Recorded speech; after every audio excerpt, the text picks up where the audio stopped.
You can look out and see a sea of orange at Florida Field in Gainesville as the Volunteers invade the Gatorland to take on the Fighting Gators today. Weather at kickoff, 84 degrees, wind from the northwest at 10, and the temperature on the turf, Jim Yarbrough, 113 degrees. The Gators 3-0-1, ranked 7th in the nation, beat Miami, tied Rutgers, beat Mississippi State, and beat LSU. You know, they describe Tennessee's colors as burnt orange, and they're burned by that heat out there this afternoon. As we look at Tennessee's record, Jim Gallagher, 2-0-1, tied with UCLA, defeated Auburn, and defeated Wake Forest. So a tough game in store for this afternoon. What about that 113-degree temperature?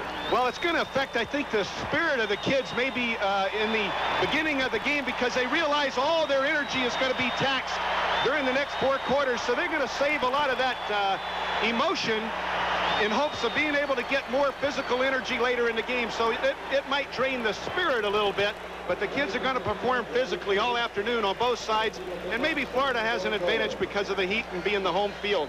Florida won the toss and will receive, and I would have to agree with that assessment. And you can see there's a great crowd on hand this afternoon. It's been a tough ticket all week long as we get ready for the kickoff. And kicking off for the Volunteers of the University of Tennessee will be Carlos Rivas. And, of course, his older brother kicks for the Miami Dolphins, has come on very strong this year to kick off for the Dolphins and to become their place kicker. There you're looking at Ricky Nattiel, the great kick returner for the University of Florida. And awaiting the kickoff in just a few moments across the way, Johnny Majors, head coach at Tennessee. What a great record he has had as a coach. Won the national championship in '76 with Pitt. Rivas moves to the football, boots it high. It'll be taken by Nattiel about 2 yards deep. He's at the 5, he's at the 10, cuts off, and he's across the 15 down at the 17-yard line. A nice return for this young man from Newberry, Florida. Kerwin Bell, there he is, statistically 67, 103, 960 yards, percent 65, 10 touchdowns, and only 4 interceptions. 6'3", 201 from Day, Florida, population 250. Offensively for the Gators, it'll be Neil Anderson, John L. Williams, Ricky Nattiel, Ray McDonald, and Walter Odom in the skill positions. Getting ready for the snap now on the 17-yard line, 1st and 10, and the give-off goes to the tailback, and that would be Neil Anderson, and gets a couple of tough yards, brought down by Fred Bennett and by Dale Jones for the Tennessee Vols. Well, we mentioned at the outset, Tennessee's had problems stopping the running game. Kimbrough, Scott, Ziegler, Brown, Miller, Hovanek, and Jones for Tennessee defensively, along with Brown, Sims, Davis, and Peppers. And they'll be the deep people for the Volunteers. On 2nd down and 8 from the 19-yard line, the Gators. Kerwin Bell looks to throw. He's got his man, John L. Williams, coming out of the backfield on the far side. Bounced out of bounds after picking up the first down at about the 28-yard line by Chris White, the free safety for Tennessee. John L. has had just a fine all-purpose back, caught 20 balls for 167 yards. New formation there early in the ball game. The Gators come with 3 wide outs. The tight end's not in the ball game. Let's see if that happens again here. Yes, 3 wide. No, they got the tight end back in the game right now. Well, they've got a flanker and a wide out, and they go with the I formation on 1st down from the 28-yard line.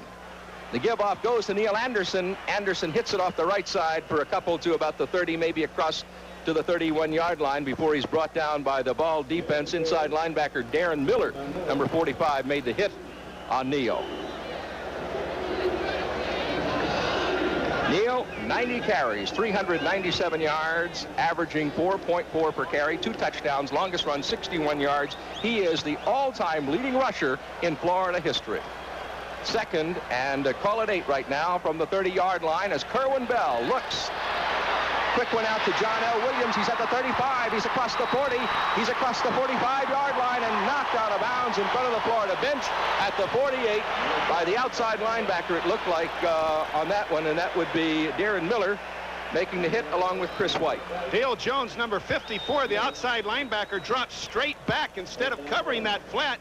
Kerwin has the poise to look for John L. Williams, his favorite receiver. John L. has plenty of room out there because the linebacker's not in that zone. Picks up 18 on that one. It goes to the 48-yard line, where it will be first down for the Gators. They've got wide side to the right. And out of your screen, Ray McDonald would be split, as Jim pointed out a little while ago. The give-off goes to John L. Williams. He goes to the 47-yard line, and Kerry Ziegler brings him down, the inside linebacker. He's a sophomore from Miami, Florida, went to Palmetto High School. Another new formation. That time the Gators come out with 2 tight ends. So we've seen 3 wideouts, we've seen 2 tight ends, and we've seen their standard pro set. Second down and 5 on the 47 of Tennessee as Florida moves into Volunteer territory. Tennessee going with the 3-down lineman. Kerwin Bell taking a look. Looks like he's went with an audible. And the pitch goes to Neil Anderson, cuts off the right side, and Tennessee sniffed that one out at the 46-yard line. And Jeff Zimmerman, a good block on that one. Kerry Ziegler brings him down. Again, the sophomore from Miami, Palmetto. There's a Florida player, Jim, as you very well know, with Tennessee, with athletic director Doug Dickey, former head coach and player at Florida. His son, Darrell, is the backup quarterback behind Tony Robinson. And then, of course, the fine kicker, Revez, who is from Miami. Richard Brown, their middle guard, is from Riviera Beach. And Kerry Ziegler, the inside linebacker, is from Miami. 2 tight ends. Third down and 4. As Kerwin Bell looks, pops out to John L. Williams. John L. cuts in and hits down at the 45-yard line. So he is going to be short of the first down. And making the hit for the Volunteers, it would be Darren Miller and Dale Jones. Great reaction by Tennessee on the screen pass. Florida's moved the ball well here in the first quarter. They're across the 50-yard line. You got an All-American kicker coming out, Ray Criswell, and the Gators are hoping they can pin Tennessee deep in their own territory and make Tony Robinson go 90 or 85 yards to get some points on the board. We've got a player down on the field, and we'll be back with more action from Florida Field, but right now we'll take time out for these messages.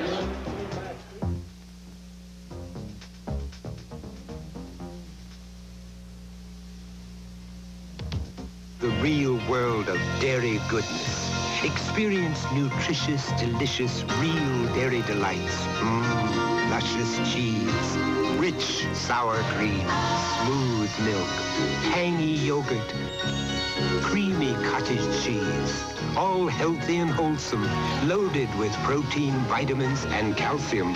Look for the real seal for real dairy flavor. Welcome to the real world. One of the nicest things about my job is working with the Ford dealers. They're really a great group of people. But to tell you the truth, before coming to Florida, I hadn't driven a Ford in a long time. Well, I found out they make one fine automobile.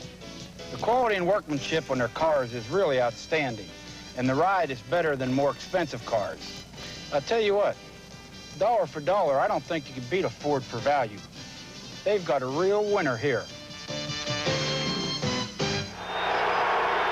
First and 10 from the 7-yard line. A 38-yard punt by Ray Criswell, down by Scott Marshall of the Gators at the 7-yard line. A great play by special teams, and the give-off inside for Tennessee as they carry up to about the 10-yard line as they go right across the 10 for about a 3.5-yard pickup on that play. They're going to call it down at the 11-yard line, so it'll be second down and call it 6 yards to go. Panuska, Howard, Swanson, McGee, and Smith, the starters for Tennessee. Tony Robinson, the fine quarterback, a senior from Tallahassee, Florida, out of Leon High School. High formation. Give-off goes to the tailback. And he goes over the right side, and it looks like he's got the first down at the 20-yard line. That would be Keith Davis, the ball carrier, a freshman from Nashville. Brought down by Scott Armstrong, the junior from Ocala, Florida. Miller, Mitz, Pennington, Roth, Armstrong, Williams, and Alonzo Johnson defensively for Florida. The deep people, Stacy, Knight, Adrian White, and Jarvis Williams. First and 10 on the 20-yard line for the Vols of Tennessee. Robinson, the great thrower for the Volunteers. Split backfield behind the young man from Tallahassee. Looks out in the flat, and he's got his man, number 87, at the 25-yard line, Joey Clinkscales, The white out on the right side. He goes down at the 25, so they pick up 5 yards and bring him down. Curtis Stacy for the University of Florida. They felt like Curtis Stacy was giving Joey Clinkscales a little too much room there, so Tony Robinson just audibled off, picked up a quick 5 yards.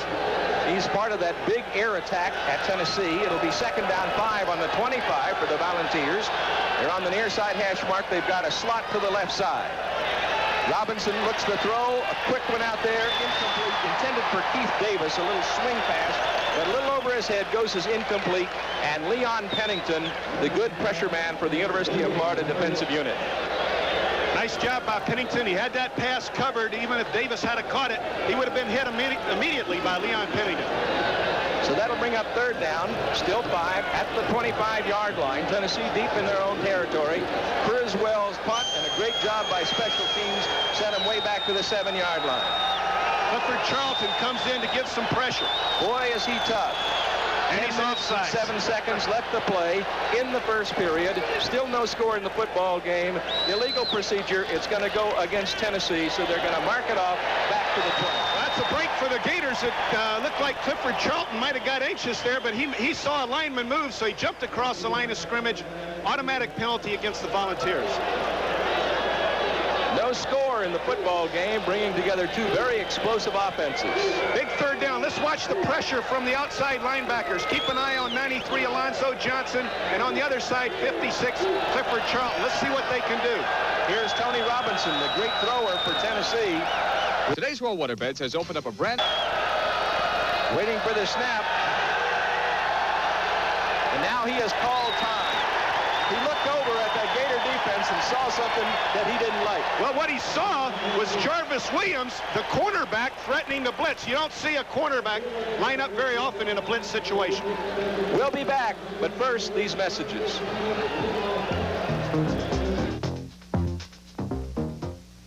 Today's World Waterbeds has opened up a brand new showroom in Port Richey on US 19 and Embassy Square. To celebrate, every waterbed in our huge inventory will be on sale at all locations until October 21st. Buy your waterbed from Today's World and realize the lowest prices ever on quality waterbeds. You could qualify for no payments till April '86. See our fabulous selection, and you'll see why there's never been a better time to buy. Nobody beats our price, selection, or our service, because Today's World waterbeds are better beds to bet on. At Precision Tune, we do tune-ups. So do we. We do over 100,000 a month. I bet you don't do mufflers. Nope. Or shocks. Nope. All we do is tune-ups, so we do them better. We sell tires. And we fully guarantee our tune-ups for 6 months or 6,000 miles. 6,000. And seat covers. And look at our low tune-up price. We make your car hum a Precision Tune. How about floor mats? Dice, reflectors. 6 locations in the Bay Area. See your Yellow Pages for a Precision Tune nearest you. It's 3rd down and 10. Ball on the 20. Tennessee is in possession deep in their own territory. And the Gators have that 5th defensive back in there. Dwayne Glover, number 33, comes in. And Jarvis Williams moves up near that line of scrimmage and threatened Tony Robinson there. And he wasn't sure what was going to happen, so he wisely called a timeout. 9 minutes, 57 seconds to play in the first quarter. No score between the Gators and the Vols. The Vols 2-0-1, 1-0 in the SEC. The Gators 3-0-1, 2-0 in the SEC. Robinson waits for the snap with a lone setback. Again, looks at Florida. Taking a long time. 4 down linemen, they're in the nickel. Robinson comes up the middle. Robinson gets away from one man, gets away from another, and gets to the 40-yard line as he picks up the first down. Brought down by Curtis Stacy and Scott Armstrong. That was not an accident. That was a design play. The quarterback draws in the playbook. When you got a runner like Tony Robinson, one-step drop. Look at the linebacker. Watch Armstrong. He's trying to get in pass coverage. Tony Robinson's running at him before he realizes it's a run. That was a well-executed quarterback draw. Adrian White coming up to make the tackle. A 20-yard gain for Tony Robinson. 1st and 10 on the 40. The Tennessee Volunteers in possession of the football. Florida now with the 3 down lineman gone back to the 3-4. Robinson dropping back to throw. He's got time, being chased over in the corner. Unloads, and it is incomplete. Let's go down to the sideline now to John Nugent. Jim, at noontime, the Gator trainers were down here on the field taking the turf temperature. It was 116 degrees. The Gators are used to it. How Tennessee holds up remains to be seen. Well, thanks very much for that report from the sideline, John. I don't envy you being out in the elements, as it were, today. That's true. We were down there earlier, and it is hot. 2nd and 10 on the 40-yard line for the Vols of Tennessee. The give off on the draw play goes to the fullback, and that's Sam Henderson. He goes straight up the middle and gets yardage to the 45-yard line, brought down by Jeff Robb, freshman from Seminole, Florida, and Leon Pennington, the inside linebacker, the big senior from Fort Lauderdale. Well, it's a real chess match here in the first quarter. The Gators are doing some jumping around on defense. Tony Robinson is making some audible calls. So far, Tennessee's been able to figure out that Gator defense. Let's see what happens on this 3rd down. And 5 from the 45-yard line for Tennessee. They're still on their side of the 50. Dropping back and looking is Tony Robinson. He goes long, and it is complete into Gator territory. A big hit put on the wide receiver, and that would be Eric Swanson, I think. Number 27, Eric Swanson, the senior from California. Adrian White brings him down, the junior from Oak Park. It's tough to pick up these Tennessee numbers from the height we are, but Swanson gets down across the middle. Good protection by that Tennessee offensive line. The Gators are expecting to have to bend today when you face a talent like Tony Robinson, but they don't want to break and give up the points. 1st and 10 on the 38-yard line of Florida for the Vols of Tennessee. Tony Robinson being pressured, being chased, scrambles out and comes out of bounds here on the near side, way behind the line of scrimmage as he steps out at the 46-yard line. Jeff Roth, the big freshman from Seminole, Florida, the guy who chased him out. By the way, Jim and I will be picking our selection of the Mid-State Federal Player of the Game in the 4th quarter. Last week, Clifford Charlton, what a great game he had at Baton Rouge. 2nd down, coming up, 17 yards to go on the 46-yard line for Tennessee. A split backfield now behind Tony Robinson. Great end zone shot. You can see the line up there. The give off on the draw goes to the fullback. He rips off the left side and goes to the 36-yard line before he's brought down. Sam Henderson on the carry. Ricky Knight, the sophomore from Gainesville, makes the hit. Nice blocking by the Tennessee offensive guard and fullback. Watch them block the inside linebackers. That's what makes this play go. Sam Henderson gets a big gain because of the blocks on the inside linebackers on that well-designed draw. 3rd down 7. Ball on the 36-yard line for the Vols of Tennessee. Florida with the 3-down linemen. Linebackers right in the gaps. Robinson throws out in the flat, and he is hit and stays on his feet and fights forward across the 35 to the 34-yard line. Keith Davis, the receiver, in the backfield. Alonzo Johnson, the hitman for the Gators of Florida. Jarvis Williams puts on a big hit, but he wasn't able to wrap Keith Davis up. Keith Davis did a fine job of spinning loose and continuing down the field. We're going to see the field goal attempt come from the 41-yard line, so it'll be a 51-yard attempt. And Redays is perfect in the extra point category and perfect in the field goal category in 85 for 29 points. A 51-yard attempt for Redays. Boots it, and it is off to the side. No good. So the Gators take over the football. Bend but don't break. You're going to see that all afternoon in terms of the Gators' defensive philosophy.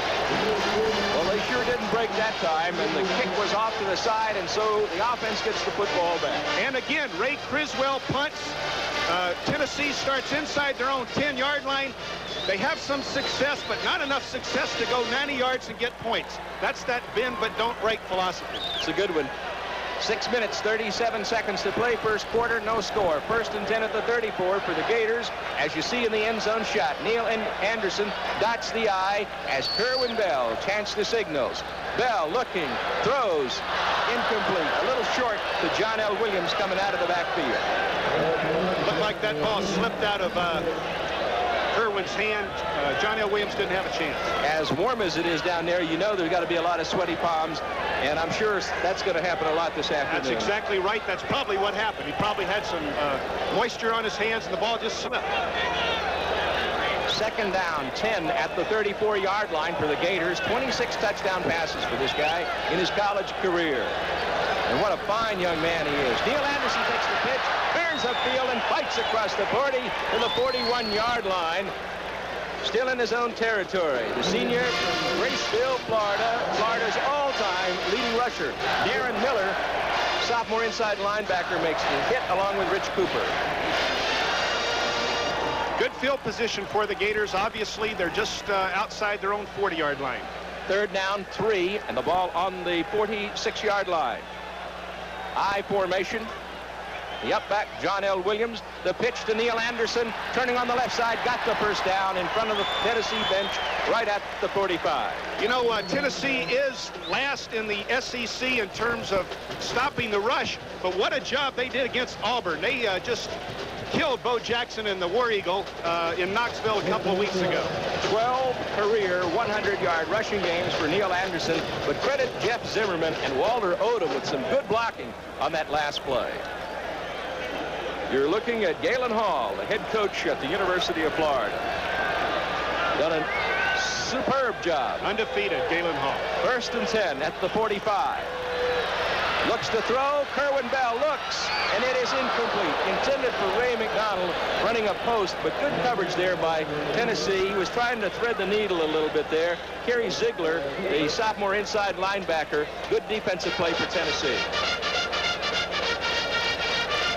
Here it is again. Kerwin Bell has plenty of time. That young offensive line gives him tremendous protection. Looking for Ray McDonald, and Kelly Ziegler reacting just at the last second. A nice reaction by Kelly Ziegler, number 49 for the Volunteers. Second and 10 at the 45-yard line for the Gators. I formation again with receivers left and right. And Kerwin Bell looking to throw, being pressured, hits, unloads it, and it is complete to Odom, the tight end, at the 48-yard line.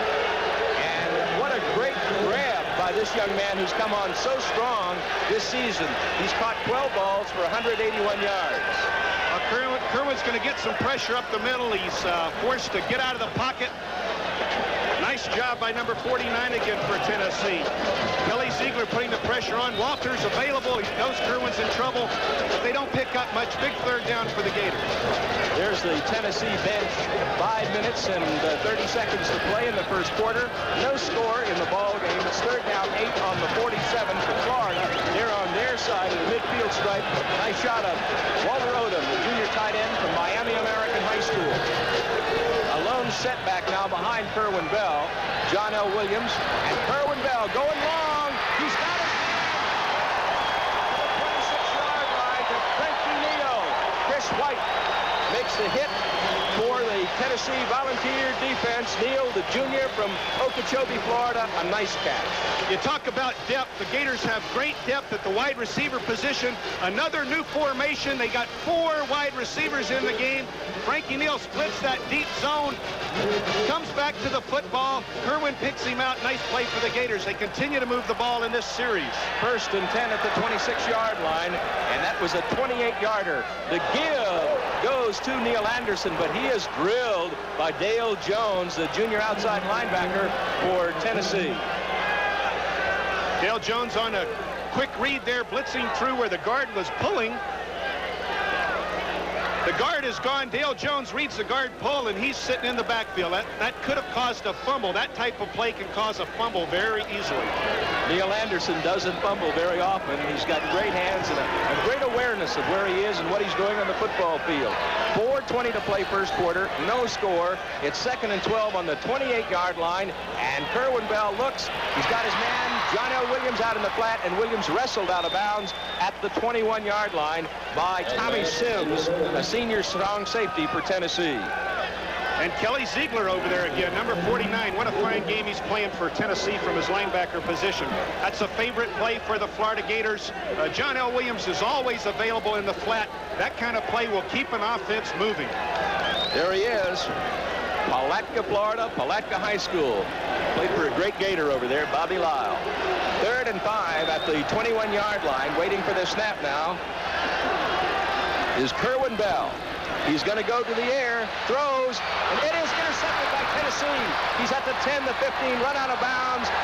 On the far side at the 23-yard line, Chris White, a senior free safety, makes the interception. Jimmy Davis makes the tackle for Florida. I think perhaps Neil Anderson runs the wrong route here. Kerwin expects him to cut inside. Neil goes down the sideline. You see Neil Anderson right there. I think Kerwin was expecting him to go for the post, but he wasn't there, and it was picked off by Tennessee. Well, White's an excellent player. He's one of the leading interceptors in the nation, and he's got a great nose for the ball. The return was for 15 yards. It's 1st and 10 on the 23-yard line. Tony Robinson goes to work at quarterback and pitches to Keith Davis coming to the near side, and the Florida defense really takes him down as he comes to the 22-yard line. Right behind the line of scrimmage, loses a yard. Ron Moten, the first guy to greet him there for the University of Florida. You know, this Keith Davis is a freshman. He's averaging a little bit more rushing per game than John L. Williams is for the Gators. So he's a good back, and they're going to use him a lot so the Gators just can't tee off on Tony Robinson's passing game. 3 minutes, 30 seconds to play first quarter. No score. 2nd and 10 on the 23-yard line now for Tennessee's Vols.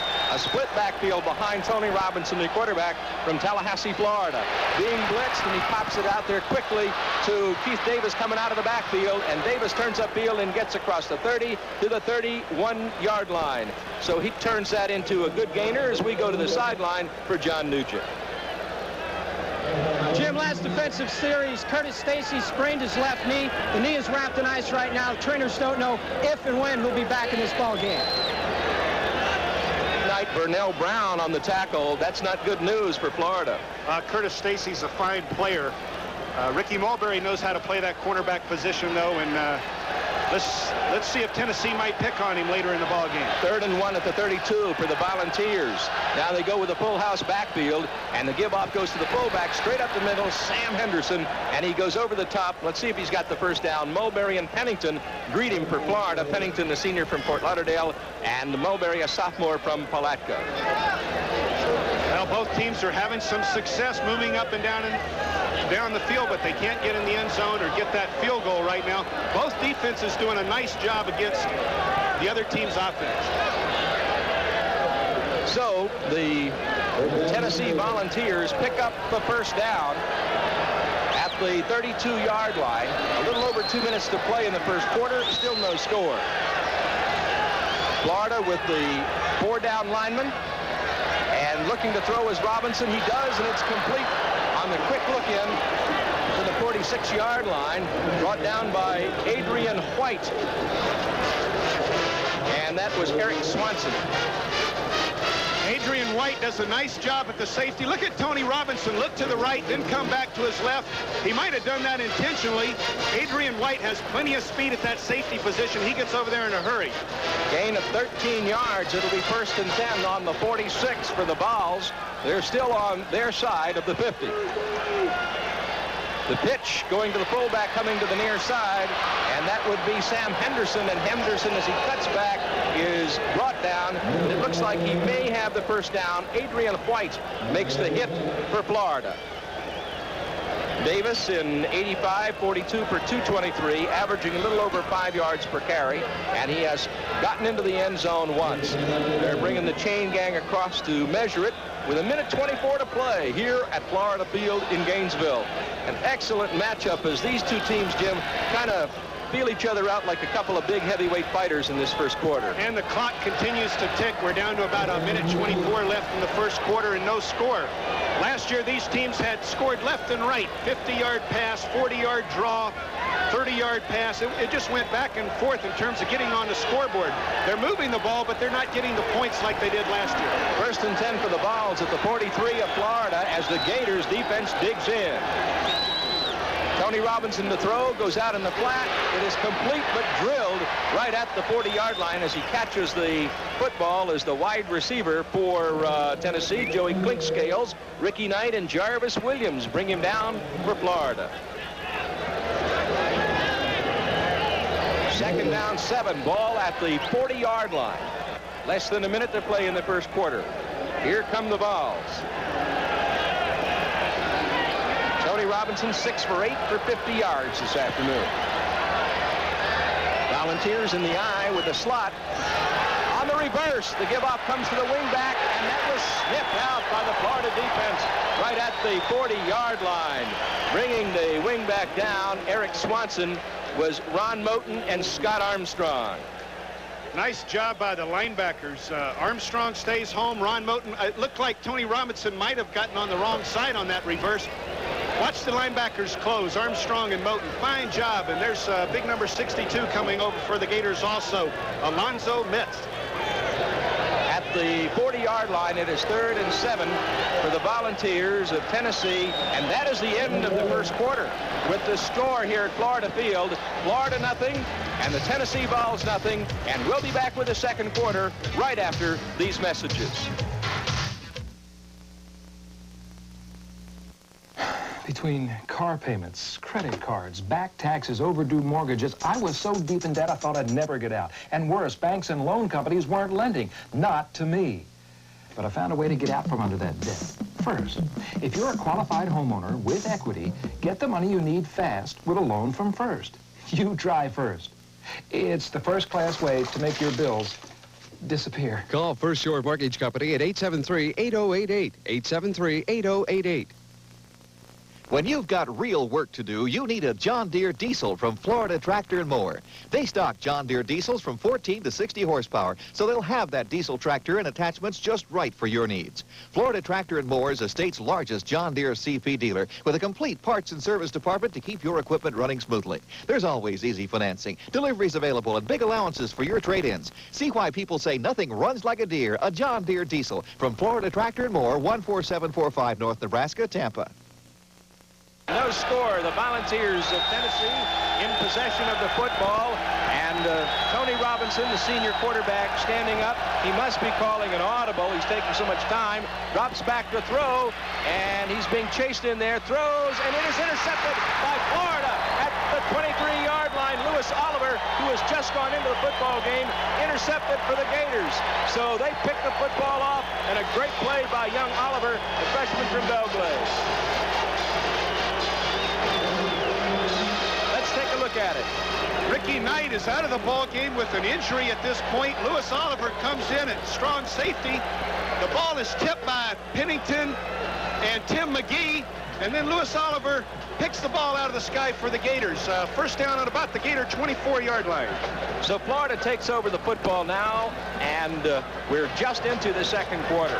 High formation, Kerwin Bell at quarterback. Pitch coming to Neil Anderson, coming to the near side, slashes to the 30-yard line before he is brought down. Bring him down is Brian Kimbrough, the outside linebacker for Tennessee.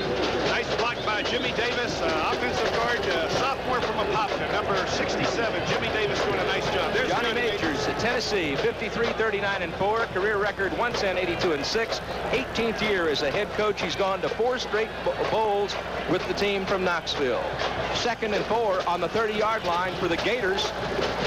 And the pitch again goes to Neil Anderson, and Neil Anderson's at the 40. He comes out of bounds on the near side, right at the 46-yard line. What acceleration that guy has when he hits the line. He's a tremendous tailback. That toss pitch to the tailback, the bread and butter play for the Gators. Neil Anderson broke this play last year in Tennessee for an 80-yard touchdown. Watch John L. Williams up there. He's looking for somebody to hit, and he does the job. Neil Anderson scoots down the field. That tailback is very, very dangerous.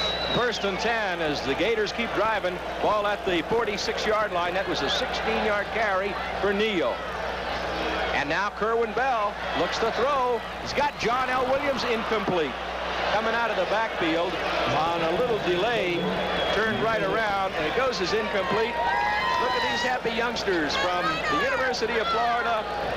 They're Gator fans, you can tell that. Having a great time this afternoon. Yeah, they're dressed for the heat, too, with those shorts and halter tops, and you and I are in a coat and tie. I think we're doing something wrong. Yeah.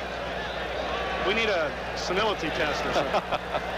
2nd and 10 at the 46-yard line for the Florida Gators. Slot offense with the I formation. Anthony Williams, the up back, and the give-off goes to the tailback, and he gets to the 49. John L. Williams at the tailback spot, and Kerry Ziegler, his sophomore from Miami, makes the hit. You know, there's tremendous pressure on the inside linebackers from both teams today. They've got to drop back and cover on pass protection. They've got to watch the quarterback so he doesn't run with the ball down the field, and then they got to stop those big running backs. The inside linebackers have a super tough job out there this afternoon. Florida going with those 3 wideouts once again. 2 wideouts in the slot, 4 wideouts. They've got 2 in the slot as Kerwin Bell looks to throw, being pressured by Tennessee, brought down way behind the line at the 34-yard line. Richard Cooper, number 77, was the first big guy in there, and he really put the pressure on Kerwin. So that brings on Ray Criswell. 3rd down and long yardage. The ball back at the 34-yard line. Criswell will boot away. That was a big play by the Tennessee defense. They were stunning inside, and the Gators didn't communicate in that offensive line, and they gave up the sack. Criswell gets the boot away. It'll be Andre Kramer fielding it for Tennessee, and he is brought down right at the 37-yard line by the Florida Gators special teams unit, and the first guy down there to bring him down Alonzo Mitz, I think. Alonzo Mitz was the first guy to make the hit. Tracy Daniels. Tracy Daniels also on that. So they bring him down. You know, I've been impressed with the special teams the past couple of weeks over at LSU. They had a great second half. Now we wait for the snap as Tony Robinson, chance to signals, has to hang on to the football and drops to one knee back at the 34-yard line. And Florida's defense really putting on the pressure on Tony Robinson. Alonzo Johnson, the big sophomore from Springfield, Florida, first in there to make the tackle. That was simply a broken play. Once in a while, you'll see the quarterback turn the wrong direction or make a mistake on his footwork, and he has to go down on that knee and take the quick loss. Johnson really reacts to that so well. 2nd down for Tennessee, 15 to go on the 33-yard line. Still no score in the football game. This is where Tony Robinson is so dangerous. He might run, he might pass. He drops back, he's going to throw, dumps a quick one out, and he's got Keith Davis coming to the near side. Davis across the 40 and fights to the 43-yard line before Patrick Miller, the senior from Panama City, bulldogs him down for the Gators. Well, we talked about the tough circumstances that the inside linebackers find themselves in. A well-designed screen pass by the Volunteers. Keith Davis gets the ball and moving down the field. Jarvis Williams making the tackle. That was a well-designed screen. Leon Pennington making the play. Leon Pennington is sitting down there, too, at the 37-yard line, and Chris Patrick and his crew are working over him right at the 37. So apparently something happened to him on that last play. That'll mean that Arthur White, a sophomore from Frostproof, will go in to take his place for the Gator defensive unit. Now he's getting up, walking off under his own power, and that's a great sign. Jim, I think we got a great sense that these teams are very evenly matched to this point in the ball game. Neither team has come close to dominating the other one. They're playing pretty much the same kind of ball game against each other. 11:40 to play, as you see, in the second quarter, and no score. 3rd and 4 on the 44 for Tennessee. They're driving on Florida, and the Gator defense trying to put that pressure on. Flags all over that field as Tony Robinson drops back. And it looks like it could be an illegal procedure call or offsides against Tennessee against the offensive tackle, Darrell Smith, 57. What happened is Alonzo Johnson made a quick move at him, a quick jump, and that tackle is so paranoid about that great speed at that linebacker position. He doesn't want to get beat at the line of scrimmage, so he's thinking speed, speed, speed, and all of a sudden Alonzo Johnson jumps at him, and he jumps offside himself. Now, you were never paranoid during those 10 years in the NFL, were you? Oh, no, no.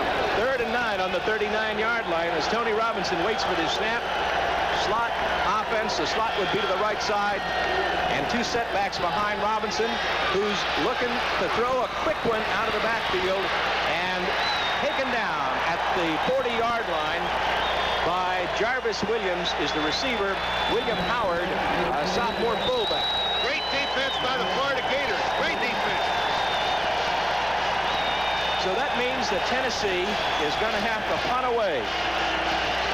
And Bob Garman, a sophomore, will do their punting.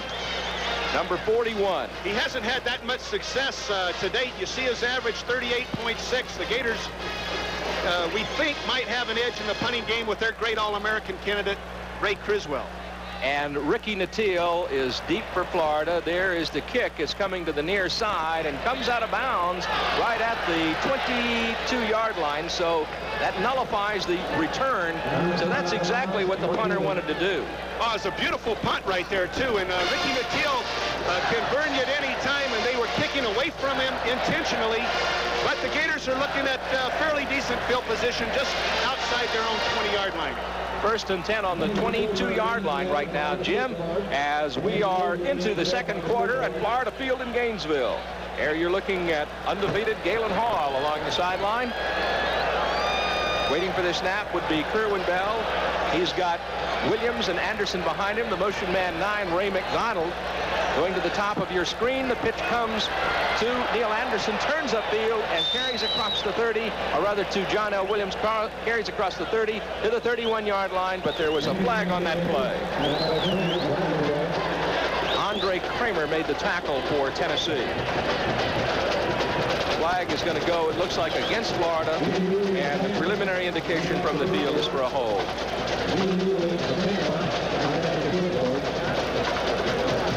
That's going to set the Gators way back. And while they're walking that one off, we'll remind you that the winning attitude starts with individual performance combined with a strong team morale. Mid-State Federal Savings and Loan admires this spirit and is proud to be the exclusive sponsor of the Most Valuable Player of the Game award, which will be announced at the conclusion of today's game. Mid-State Federal, Florida's full-service financial center. The hold against Florida sets the football back to the 12-yard line. It'll be 1st down and 20 for the Gators. As Kerwin Bell goes to work, the give-off goes to his setback, and he comes to the 28-yard line. John L. Williams brought down by Dale Jones, the outside linebacker for Tennessee. Miller. Well, that's an intelligent call. You don't give up a sack or the threat of a sack. You get a little bit more working room. Now it's a more manageable 2nd and 13 or 14. The Gators come back and pick up 7 or 8 here, and they'll be in good position on 3rd down. That's probably what they're thinking. 2nd down, 15. Ball at the 18-yard line. 9:32 to play in the second quarter. No score. Bell brought down way behind the line, back at the 7-yard line. Tennessee's defensive unit really put the pressure on getting in there. Mark Kovanec, a sophomore, right tackle, makes the hit. You know, Tennessee's doing a lot of substituting out there because of the heat. These kids are doing a nice job mixing that Gator offensive lineup on their pass protection. So that really puts the Gators deep in a hole. After that 11-yard loss, it'll be 3rd and 26. Ball on the 7-yard line. Less than 9 minutes to play in the first half. Excuse me, Jim. Tennessee is number 5 in the SEC in pass defense. The pitch going to Anderson, turning upfield. He's across the 15, cuts across the 20, and goes to the 22-yard line before he's brought down by Chris White, the free safety for Tennessee. Well, that's okay. The Gators aren't too disappointed right there. What have they done? They've given Ray Criswell a little bit more room to boom that ball down the field. Instead of being back inside their own 15, they're outside the 20. Ray Criswell can come out and give that ball a ride. Well, here he is.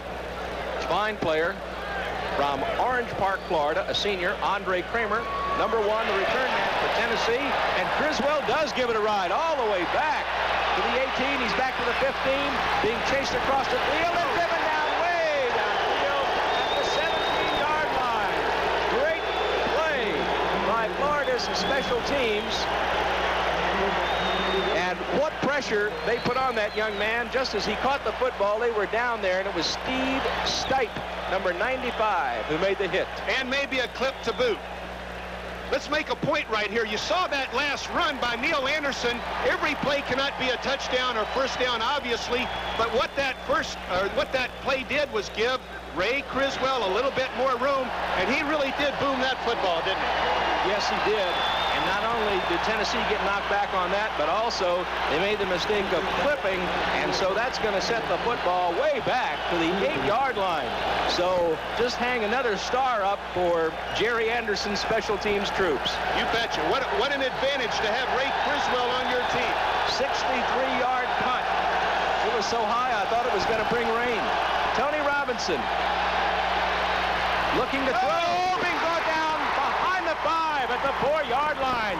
Henry Brown, the middle guard, the sophomore from Fort Myers, brings him down way back there. Look at that play. lot of problems for that nose guard. He's always got 2 or 3 guys on him, but Henry Brown doesn't give up on the play. Tony Robinson had rolled out to give himself a little bit more time to stay away from his end zone, but Henry Brown puts on great pressure there. Second down, 14. Ball on the 4. Tennessee back deep. 2 backs behind Tony Robinson, the quarterback for Tennessee's Vols. He drops back to throw, throws out in the flat, and it is incomplete. Jarvis Williams makes the tackle. It was intended for Pete Manuska coming out of the backfield, and Vols is incomplete. Manuska was open. Tony Robinson, the ball sailed on him a little bit, but Jarvis Williams was there in good protection. Third down, 14, ball on the 4, 7:25 to play in the second quarter, and still no score in the football game at Florida Field in Gainesville. That's hard to believe, right, Jim Garrett? It is, with these 2 great offenses. Quick kick. Quick kick by Tennessee. He boots it up high, and it's going to hit down at the 40, roll across the 45, and be down by Tennessee at the 46-yard line. But still, Florida takes it over with great field position. I think you were a teenager the last time you saw a quick kick. It's been about that long. But that's a brilliant play. If he had gotten the roll, the Gators would have been backed up a little bit. It didn't work to the extent that Tennessee wanted it to do, but I'm surprised that teams do not use that quick kick more often. That was a staple with the old Tennessee teams many years ago. First and 10 at the 46. That punt went for 41 yards. Florida takes over the football. They're in ball territory. The Vols with a 3-4 defense as they go with the 3-down lineman, the motion man, Ray McDonald, and the pitch coming to the near side to John L. Williams, who fights across the 40 to the 38-yard line before he is brought down by Tennessee. Good block there by Jack Gerzina, the senior from Fort Pierce, and it was Lavoisier Fisher who made the tackle. Well, wait a minute. I thought we were in Baton Rouge for a minute. Lavoisier Fisher, he must have got out of Louisiana somehow. That's right. Went to Tennessee, number 40. 7-yard carry for John L. 2nd and 3 at the 39-yard line. Williams the lone setback behind Kerwin Bell and gets the call, turns outside and fights for that first down yardage to the 32. What a tough guy. Of course, he's built for it at 6 feet, 222. Got that low center of gravity, but what the Gators did, they're looking at 3 yards, so what do they say? We'll send 2 tight ends out there. We'll line up and run the ball, and you stop us. Tennessee was not able to stop them right there. First down for the Gators. There was the strong safety, Tommy Sims, making the tackle for Tennessee. First and 10 on the 33-yard line. 6:20 to play in the second quarter. No score. John L. 6 for 27 this afternoon. I formation, and now Neil Anderson gets the call coming to the near side. Turns across the 25 and is driven out of bounds on the near side at the 23. A good carry for Neil Anderson, and he is bumped out of bounds by Tennessee here on the near side. Again, John L. Williams making the block when he doesn't carry the ball, when he doesn't catch the ball. He's out there blocking his buns off, I guess we can say. Something like that. They keep him busy. Let us put it this way. I've said it before, I'll say it again. He reminds me so much of Jim Kick when he was with the Dolphins. He can do so many things well. He catches the ball well coming out of the backfield. He's a great, tough inside runner. He's got speed if he gets the opportunity, and he's a great blocker on pass blocking situations. Yeah, you don't go on a vacation when you don't carry the ball. You work probably harder when you're not carrying the ball sometimes. So it looks like the Gators have gotten the first down at the 22. Well, the Gators have been bending somewhat, but Tennessee has not been able to score. Now we see Tennessee bending. It's going to be interesting to see if the Gators can get some point out of this beautiful, well-executed drive. At the 22, Kerwin Bell, as McCarthy comes up over the football. Tennessee with a 3-down lineman. The give to John L. Williams, and he is hit just as he hits the line of scrimmage. Very little gain on that play for the Tennessee volunteer defensive unit. Snips him out, and Phil Stewart makes the tackle.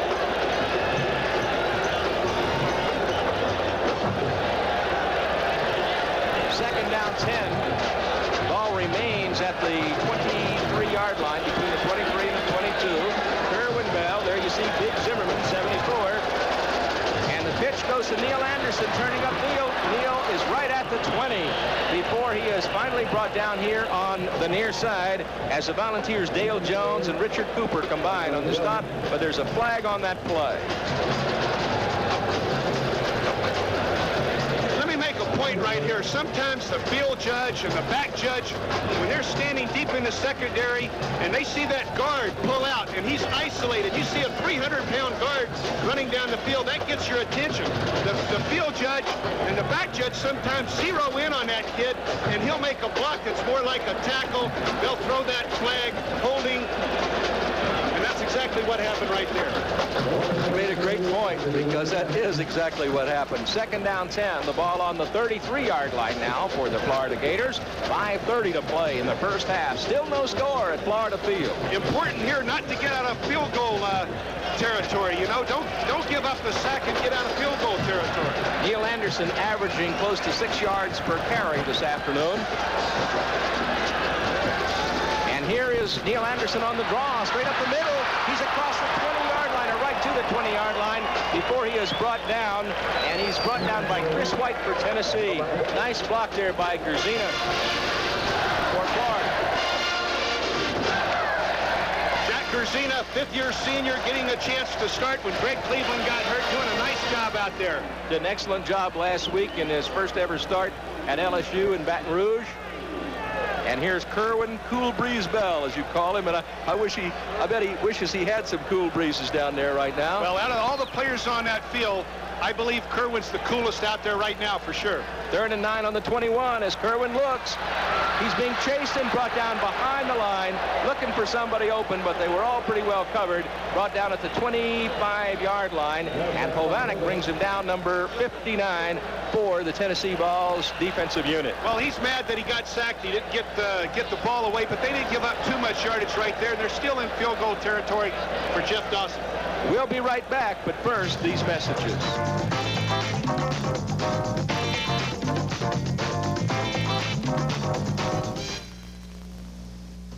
Introducing Like It Lean Bologna and Wally. And now I shall create the bologna sandwich using the bologna and these hams. New Like It Lean Bologna. Like it lean? Nah, I love it lean. Nothing but the great taste of more lean meat. Because I'm a lean, mean eating machine.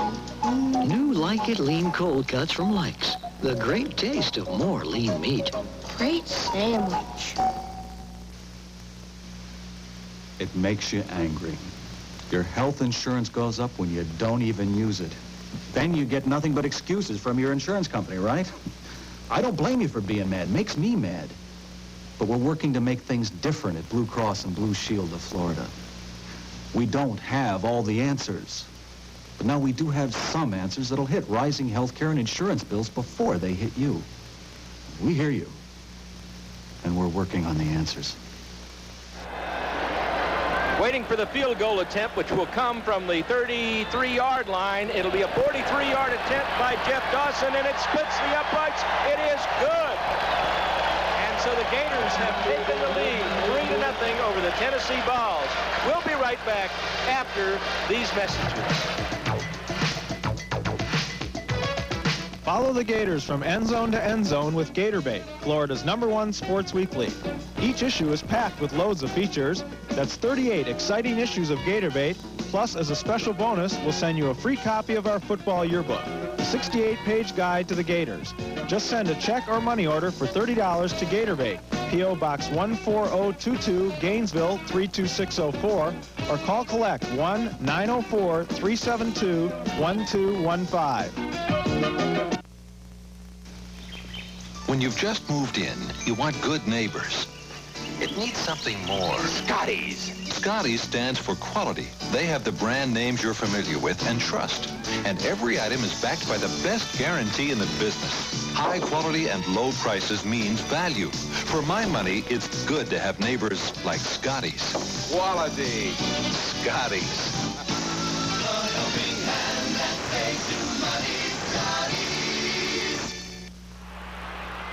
On the kickoff, the return is by Pete Panuska of Tennessee. He gets across the 20 to the 22-yard line. Steve Stipe brings him down for the University of Florida. There he is, number 36 on the return of the kick by John David Francis. So it'll be first down and 10. The ball on the 23-yard line for Tennessee. Florida has just jumped out to a 3-0 lead.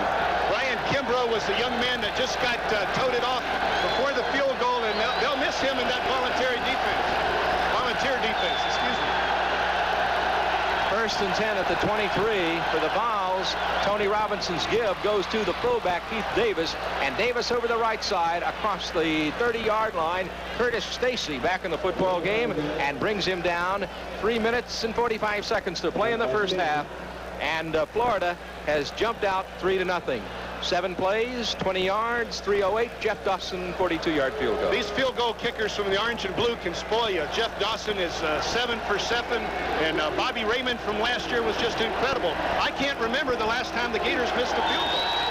2nd and 1 on the 33-yard line now for the Tennessee Vols, as the Florida defense wants to put that pressure on him. The give off goes to the fullback, Davis. He has got the first down as he goes to the 38-yard line.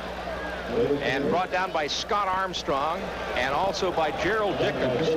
Dickens, a junior from Plant City, and Armstrong, a junior from Ocala. So that'll be first down for the Volunteers of Tennessee with a little over 3 minutes to play in the first half, and the Gators leading 3-0 by virtue of Jeff Dawson's field goal. Slot offense.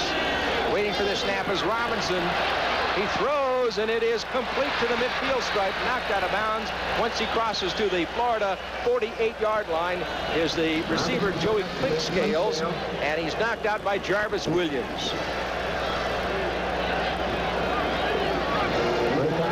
Clinkscales made one of the prettiest catches I've seen in college football last year in the end zone in Knoxville for Tennessee.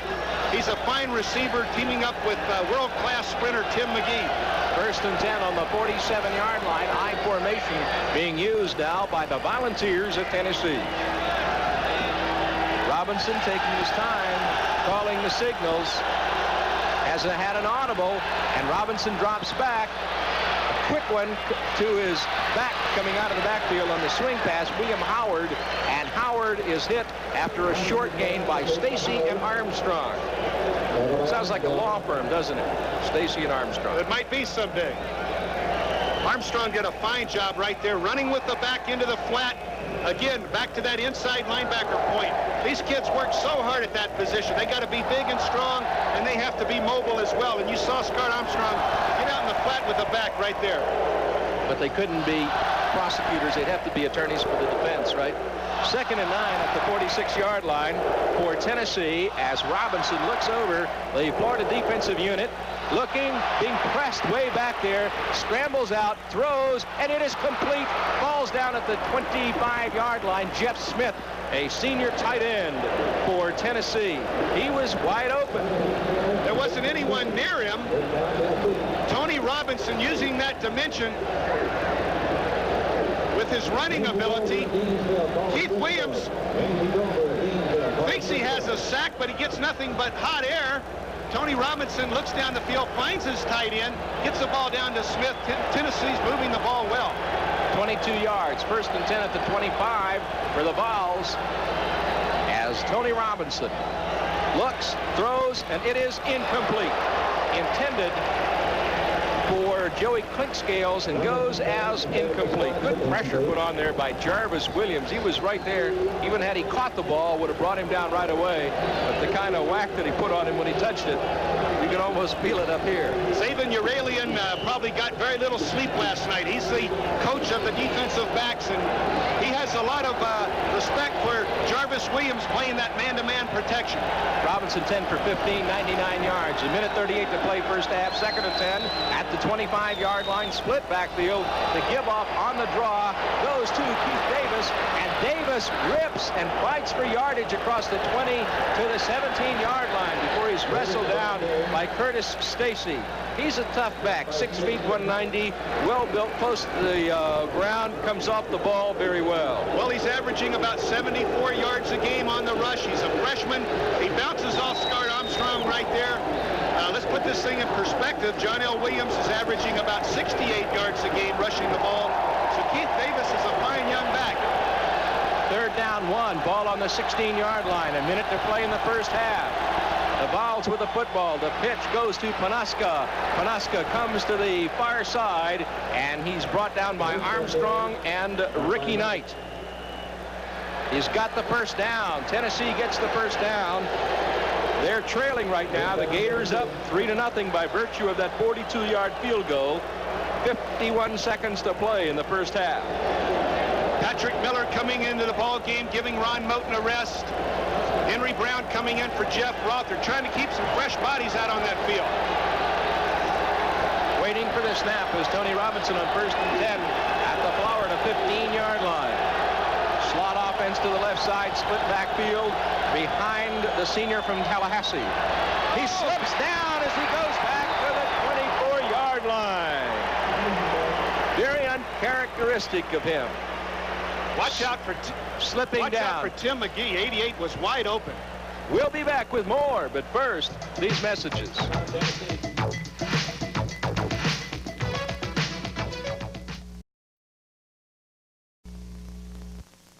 Now from Blue Cross and Blue Shield, the state's leading health insurer, it's Health Options. Health Options is a healthy alternative to traditional health insurance with no deductibles, no co-insurance, and no claim forms. And as the only HMO backed by the strength of Blue Cross and Blue Shield of Florida, Health Options provides quality, affordable health care now and in the future. Become part of it. Blue Cross and Blue Shield. Health Options and you, together in health. Fall in for great savings this fall at Bob Sapp Oldsmobile in Plant City. Get the price you want on your favorite 85s like the Olds Cutlass Supreme and the elegant 98 Regency.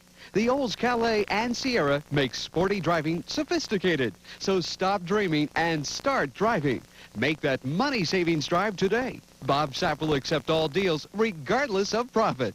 Bob Sapp Olds, 1804 South Cullen Street in Plant City. 2nd and 18 at the 23 of Florida for Tennessee. An 8-yard loss on the last play as Robinson slipped down. 21 seconds to play, first half. Robinson dropping, looking, throws a quick one out to Keith Davis, turns upfield and brought down by Florida as he hits the 16-yard line. And they're going to call a quick timeout to stop the clock again. Pennington and Mulberry combined to make the stop for the Gators.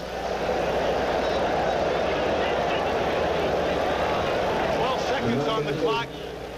Tennessee might have a chance for another play, but looks like they're going to go with the field goal attempt.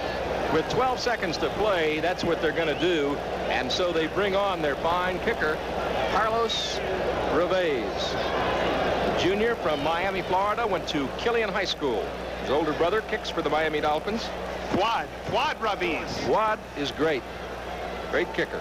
So is this young man. He's been perfect on extra points this year, and he earlier in the football game missed his first field goal of the year. A long, long attempt over 50 yards. And so the hold will come from Randy Sanders. And the snap from Joel Farmer. As Reveiz goes from the 23, a 33-yard attempt. His foot is into it, and it looks good. It is good. We've got a tie ball game, 3-3 in Gainesville as Tennessee ties it up, and 7 seconds left to play in the first half. Two well-matched SEC rivals, a lot of talent on both teams. They're blow for blow with each other early in the first quarter and again here in the second quarter.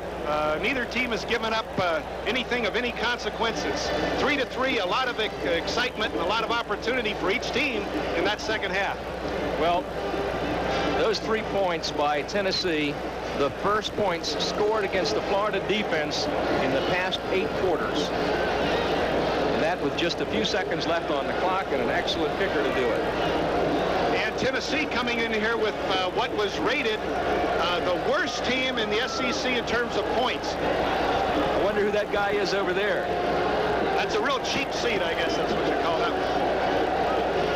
It's probably got a little breeze, though.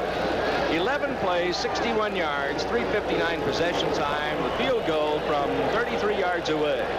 And here is the kick. Neil Anderson in the receiving position as it bounces downfield, and Anderson steps out of bounds here on the near side at the 8-yard line with just 5 seconds left to play in the first half. So Neil Anderson in the receiving position now comes off the field, and Anthony Williams will go into the backfield in his place. He's a sophomore from Tampa Plant High School. First and 10 at the 8-yard line now for the Gators. 5 seconds to play in the first half. A 3-3 ball game at Florida Field. In a little bit, we'll speculate on what we think is going to happen in the second half. First half, they've marched up and down the field, but not too many points on the board. Kerwin Bell and Anthony Williams is the up back. Bell looking, drops down to one knee, and he will let the clock tick away, and that is the end of the first half of play. With the score, the University of Florida Fighting Gators 3 and the Volunteers of Tennessee 3, and we'll be right back with more, but first we'll take time out for these messages.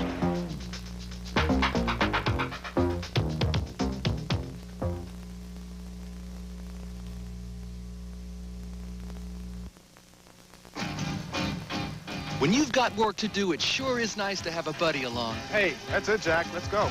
So when you go home tonight, have a buddy there, too. Come home to a television, VCR, or stereo with no down payment, no credit check, and free delivery. It's that easy. Come home to a friend tonight. Come home to Buddy by Right. When you rent to own, rent from your buddy. Join the buddy system today and come home to a friend tonight. Okay, guess what this is? That's our topic. Dream come true. 5-minute pizza, eh? For lunch. Comes in your own personalized size, eh? Okay, lunch hour. Toot. Lunch hour. Okay, how long does it take to get over to the place, right? How 10 long? minutes. 10 minutes, okay. How long does it take? Okay, we're sitting down, we want to order pizza. Oh, no, are we going to get back to work in time? Yes, why? We don't have jobs.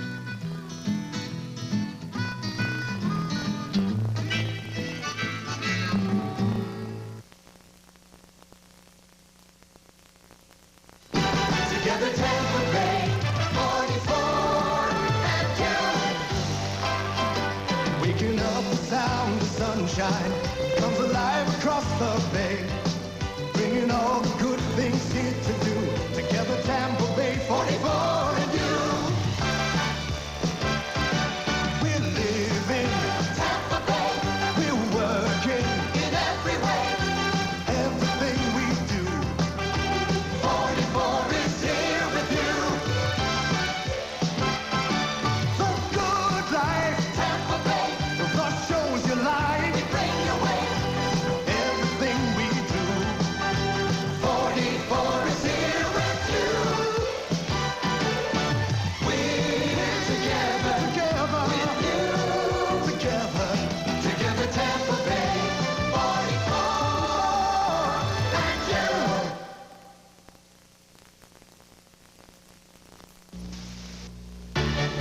you. It doesn't matter how hard you work. Without farmers, you couldn't bring home the bacon, or the eggs, or anything. But since the American farmer is willing to invest his lifetime with no guarantee of success, you're free to pursue your dreams and goals. So chances are, if you don't appreciate farmers, you just haven't tried doing without them.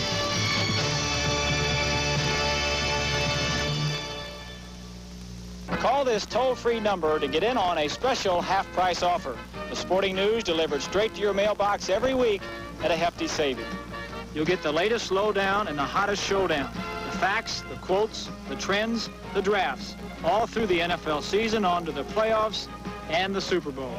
Call toll-free 1-800-826-8080. You pay in 3 easy installments of only $4.96 each. Call now, 1-800-826-8080. That's 1-800-826-8080. Trudell's putting her all in this routine. And the judges...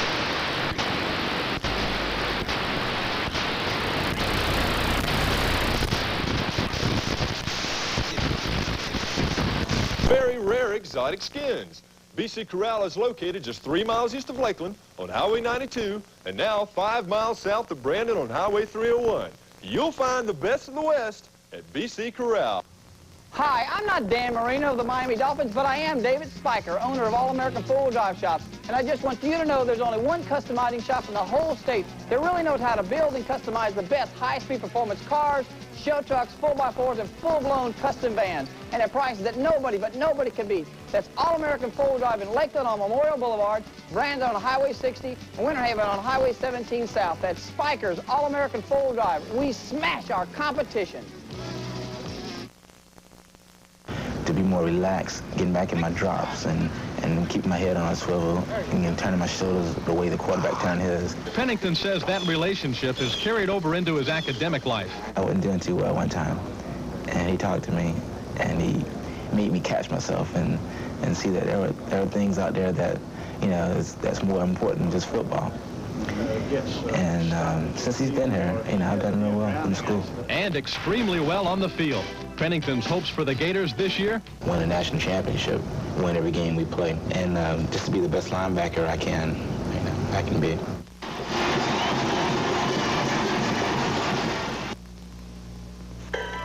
A primitive land. In the words of an early trader, a large peninsula, sandy barrens, swamps. Inhabitants are liable to fevers. This unproductive land has been transformed into a state wealthy in natural resources and a state which ranks among the national leaders in food and agricultural production. This transformation was made possible largely by the education and research efforts of IFAS, the Institute of Food and Agricultural Sciences at the University of Florida. IFAS is a faculty team working together throughout the state to bring research information to all Floridians. Over the last 100 years, IFAS scientists have discovered the missing minerals in Florida's sandy soils, making possible the state's vital citrus industry and improving forage grasses for vast beef and dairy herds. Unlock the secret to producing vegetables on the rich-looking but unproductive mucklands of South Florida. Spearheaded the development of ornamental plants for Florida conditions. Developed new varieties of vegetables, peanuts, and even wheat for our unique growing conditions. Today, Florida's food and agricultural industry must meet stiff competition while remaining compatible with an increasingly urban population. IFAS scientists are working to maintain production while protecting valuable natural resources. IFAS is the land-grant university philosophy of working with and for the people.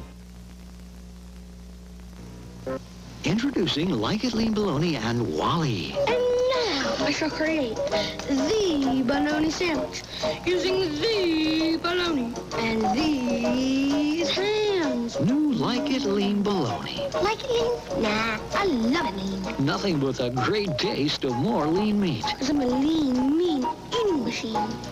New Like It Lean cold cuts from Likes. The great taste of more lean meat.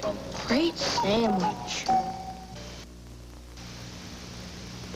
You feel helpless. You have no control over the cost of your business's group health insurance, the rising cost, unless you reduce benefits or change insurance, and that's no permanent answer. So all of us at Blue Cross and Blue Shield of Florida are working to change that. We don't have all the answers, but we're starting programs that will put you back in control and give you more reasonable health care alternatives. We do hear you, and we're working on the answers. That's right. The Money Store's rate never changes for the life of the loan. Bill, how long does it take to get a loan? Qualified homeowners get instant approval. Can this be a long-term, low-payment loan? Yes, the payments stay the same for the life of the loan, no balloon. If you want more information on first or second mortgages, call the Money Store toll-free. Dial 1-800-221-9000. Find out how low our fixed rates are today. Call 1-800-221-9000. We're United Telephone. We use technology to connect you to your world. UnitedTel puts advanced technology at your fingertips. Technology like digital switching, fiber optic cables, and even computers that detect problems in your line while you sleep. And of course, our team of talented, dedicated people keeps it all working for you. Mom, hi. We're United Telephone. We connect you to your world. If you're a sports fanatic looking for unique items to enhance your personal Hall of Fame, look no further than Bay Area Sports Collectibles. We have baseball cards from Garrick to Gooden, football cards from Morrill to Marino, and all your favorites in between. We also have complete sets, collector's supplies, a wide variety of other sports memorabilia, plus your favorite team souvenirs. Bay Area Sports Collectibles. Come in and feel like a kid again at 6704 Hanley Road in Tampa. Halftime guest is Dr. Ken Finger, who's the Associate Vice President for Health Affairs at the University of Florida. And Dr. Finger heads up the pro sports panel. And Doctor, perhaps you can tell us a little bit about the panel.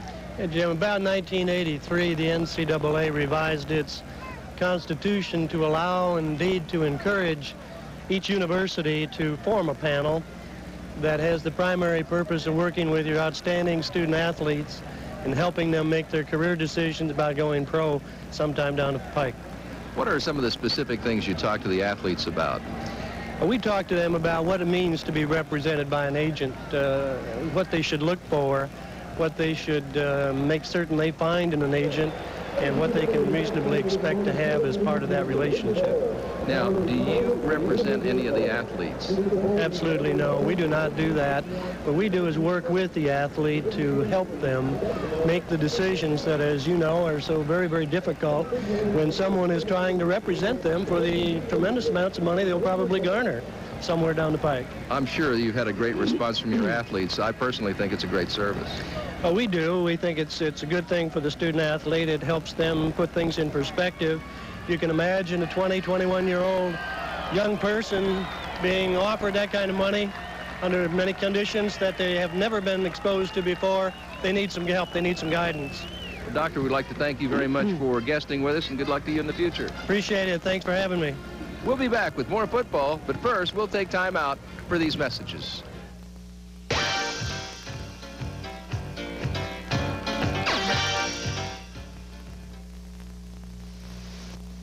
Team, it's time for our trip to the field. Volunteers? Pelkey again. Pelkey? Senor Pelkey again! Why does the intrepid Pelkey take to the field when others head for the hills? It's Pelkey again! He belongs to Eastern Airlines Frequent Traveler program, which helps him earn free trips to fabulous places. Ooh, it's Pelkey again! Shouldn't you be an Eastern Frequent Traveler? There was a time when a do-it-yourselfer could lift a ton and knew every trick in the book. Welcome to Scotty's. May I help you? Yes. But when you work 9 to 5, sometimes you need a hand. It's a good feeling to find everything you need in one place and people that can see you through a project from beginning to end. There's a feeling of pride in doing it yourself and a feeling of confidence from Scotty's. A helping hand that saves you money, Scotty's.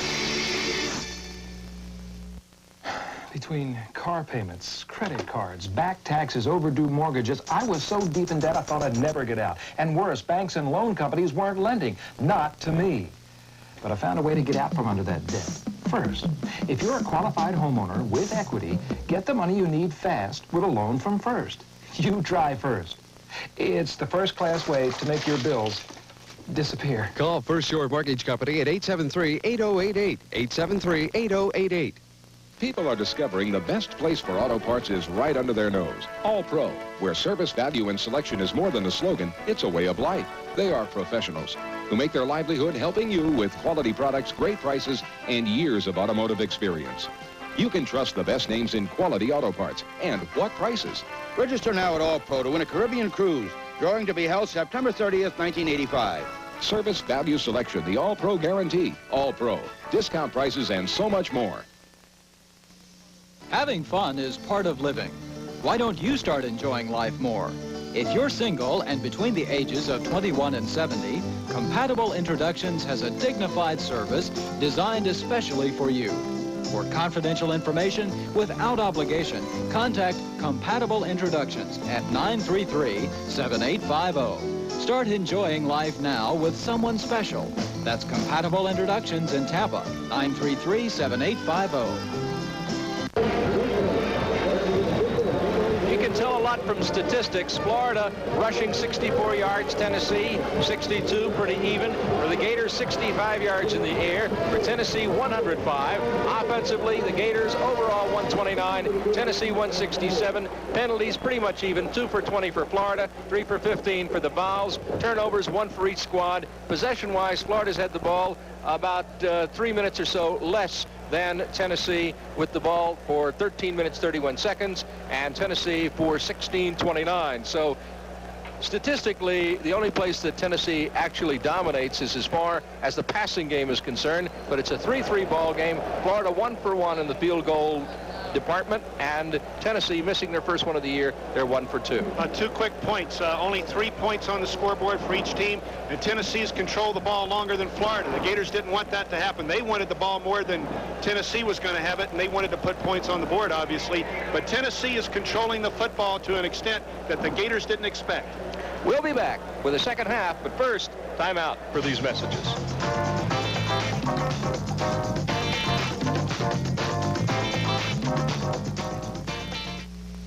There's a reason we Americans are such good breadwinners. The same reason we shell out less of our incomes for food than ever before. It's the farmer. His efficiency makes him the cream of the crop, with each American farmer squeezing enough from the land and from himself to feed 80 other people. Without the farmer's dedication and drive, you couldn't bring home the bacon.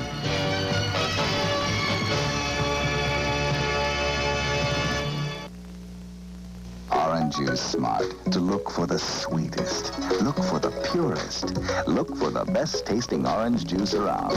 And now you're smart to look for something new, Florida's seal of approval. Your guarantee that no matter how or where it's packaged, it's juice that meets Florida's standards, and they're higher than those of the federal government. So to be sure the juice you pour has everything you're looking for, look for Florida's new seal of approval. Orange Juice Smart. Follow the Gators with Gatorbait, Florida's #1 sports weekly. To order your subscription, call collect 1-904-372-1215. Bob Sapp is sacking the competition this fall with a winning team of GMC trucks and vans. These GMC pickups are tough up front where it counts, and the sturdy steel bed makes handling the tough loads easy. Bob Sapp is tackling prices on GMC vans too, so make the money savings drive today. Bob Sapp will accept all deals regardless of profit at Bob Sapp Oldsmobile, 1804 South Collins Street in Plant City. For a limited time, buy any sale-price Gravely two-wheel tractor starting at $18.50 and get a Gravely mower deck free. That's up to a $789 value free. Now, these are all gear drive Gravely tractors from 8 to 12 horsepower with a cast-iron Kohler commercial-grade engine. Your old lawn and garden tractor's worth at least $500, $1,000 or more toward any Gravely. And if you have a valid MasterCard, Visa, or American Express card, you have $1,500 instant credit right now at Christie's 901 West Brandon Boulevard, Brandon, and M&B Equipment, 803 East Reynolds, Plant City. We start the second half. Let's go down to the field, and John Nugent, who had a chance to get some thoughts from Galen Hall. Coach Hall is coming up at halftime. He mentioned a couple of things. Both offense not playing up to potential. Both defenses playing outstanding football games. As far as Kerwin Bell not getting enough time to throw, he said it was due to busted assignments, something he'd have to take care of at halftime. We'll see how Kerwin does in the second half. All right, thanks, John, for that report from the sideline as we get ready to begin the second half here at Florida Field. 3-3 is the score. The Gators with a field goal, and Tennessee with a field goal. National Car Rental is the official car rental company of the Florida Gators, and for reservations, call 1-800-CAR-RENT. That's 1-800-CAR-RENT. Tennessee's going to get the football. Florida got it first in the first quarter. Here in the third quarter, Tennessee will have that football. We'll be having some action in just a moment, but right now we'd like to remind you that this telecast of Gator football is being seen by fans all over the state of Florida and the United States. No matter where you are, we'd like to hear from you. Send us a card or letter with a self-addressed stamped envelope, and we'll send you a Gator bumper sticker and a Gator keychain. Your comments also welcome. Send your card or letter to Gator Television Network, Post Office Box 14485, Gainesville, Florida 32604. And before the kickoff, we'd just like to thank all of you who have written in to give us your comments and appreciate these Gator telecasts. We really enjoy doing them for you. Yeah, it was nice hearing from my mom. I'm glad she's having a nice vacation. The card poured in, didn't it? 74,432 here at Florida Field today. Great crowd on hand for the action between the Vols of Tennessee and the Fighting Gators of the University of Florida. Well, in terms of our mid-state MVP player of the game, maybe Jeff Dawson right now. This kid continues to be 100%, batting 1,000 as he has kicked field goals this season. What is he, 7 of 7, 8 of 8? And he just continues to impress. That's Joey Clinkscales, 87, who will be the deep return man for Tennessee as we get ready to begin the second half. And Francis moves to the football, boots it high. Clinkscales waits for it behind the line and drops down to one knee. Saw the thundering herd come down, decided to become a religious man and genuflected, and so they'll bring it out to the 20. John David Francis has improved immensely in his kicking off, and here he drives Tennessee back into their own end zone. He had a lot of problems against Miami. Now he's consistently getting that ball deep in the end zone. Tony Robinson, 12 for 17, over 100 yards. Galen Hall, head coach of the Florida Gators. 3-3 the score. High formation, slot to the right side. Tony Robinson chants the signals on 1st and 10 from the 20 for the Vols of Tennessee. Tony Robinson quickly out in the flat to Clinkscales, who is drilled at the 22-yard line by Patrick Miller. Great reaction there by Miller.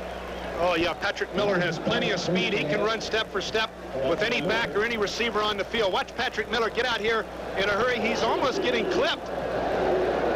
I'll tell you, it was dangerous, too. He had to make that tackle. Otherwise, it would have been a big gain for Tennessee. 2nd and 8 at the 22. High formation for the Vols of Tennessee. They drive on Florida, and they're deep in their own territory. A pitch and a flag. The pitch went out to Keith Davis, the tailback for Tennessee, but there was a flag on the play, and the preliminary indication from the field is it's going to go against the Vols for illegal procedure. Well, we keep talking about how the first series of each half is so important, and Tennessee comes right out here and doesn't gain much on the first down, and then they make a penalty. That's disappointing Johnny Majors, I'm sure. He wants to get off at a good start here early in the 3rd quarter. 2nd and call it 13. The ball on the 17-yard line. A split backfield behind Tony Robinson. Robinson drops, looks to pass, throws, and it is short. Incomplete. Good coverage by Curtis Stacy.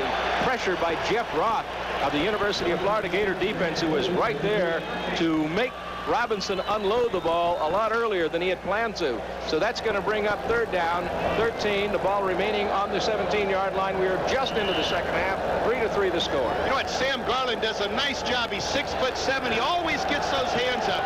Always gets the hands up, and he gave Tony Robinson some problems right there. Waiting for the snap is Robinson. 3rd and long.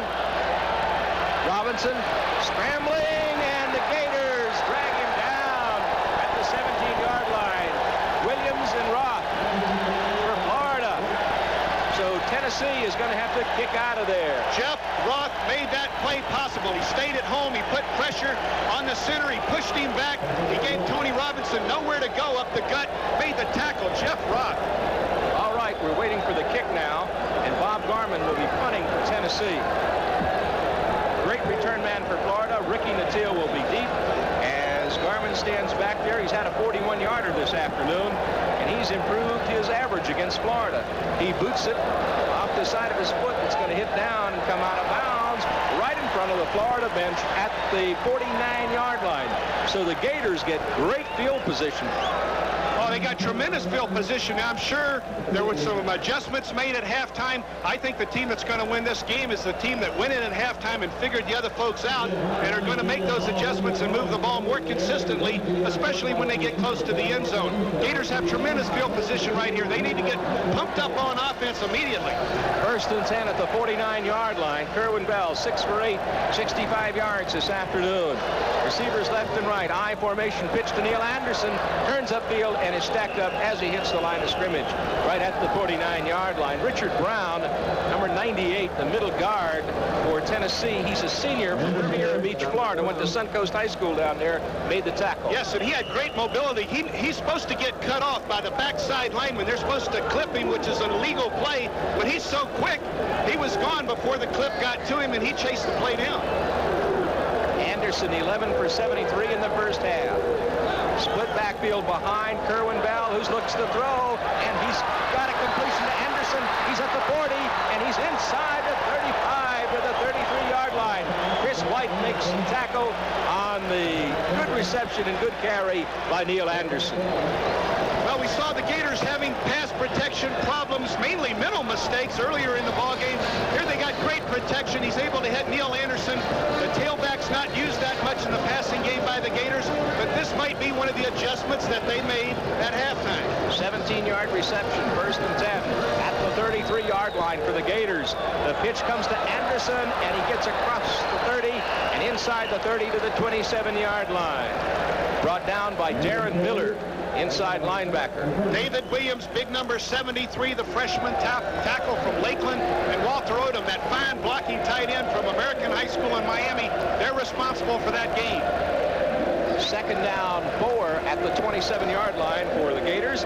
Tickets still remain for the Florida versus Virginia Tech game on October 26th. For more information, you can call the Gator Ticket Office toll-free at 1-800-342-7851. Give to John L. Williams, and he is brought down just as he hits the line. Might have gotten a tough yard or two up to about the 25-yard line, 26-yard line is where they're going to spot it down. So it'll be 3rd down and 2, and this is a tough call now with the ball on the 26-yard line. 2 tight ends in the ball game. The Gators are going to line up and say, we're going to run the ball. We're going to get this 1st down, Tennessee. See if you can stop us. You might also want to mention for Gator fans that there are still some tickets left for the Southwest Louisiana game. The Raging Cajuns come to town next week. 3rd and 3 at the 26. McDonald, the motion man, pitch to Neil Anderson. He's got the 1st down inside the 20. Fumble, and it rolls out of bounds on the near side. So we'll see what the ruling is from the field. The ground cannot make you fumble, Jim Gallagher. I believe that's what they're going to say. Neil Anderson, I don't believe, was stripped of the ball before he hits the ground. Let's see. Fine blocking up front. There's big Jeff Zimmerman. He's moving like a freight train, and the ball did bounce out after Neil hit the ground. 1st and 10 at the 17-yard line. Did you see big Zimmerman there? He filled up the whole screen on the block. He does block out the sun, doesn't he? A 9-yard carry for Anderson. 3-3 to score. Gators driving. Give off John L. Williams. Inside the 10-yard line, down to the 9-yard line. Great carry by John L. What a bread and butter ball player he is. I hate to use that term, but that's what he is. Oh, yeah, well, he is the bread and butter player for the Gators, that fullback position. Again, you see the adjustment made. 2 tight ends.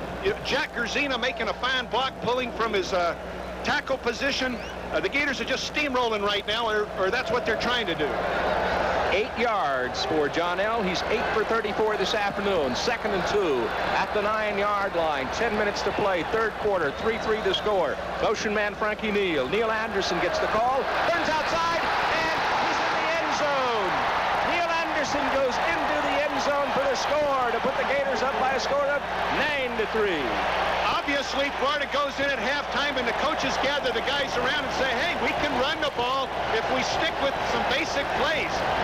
John L. Williams throws a great block for Neil Anderson. Neil Anderson, I believe, might have just broken Larry Smith's record for career touchdowns via the rush. Here we see Neil. Watch the blocking. Watch John L. 22. There's the block that makes the play possible, and big, strong Neil Anderson is in the end zone.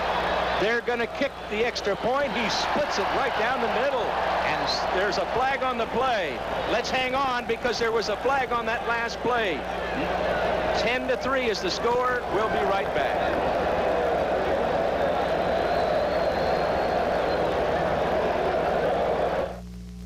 Here's Jerry Clower for Sonny's Real Pit Barbecue.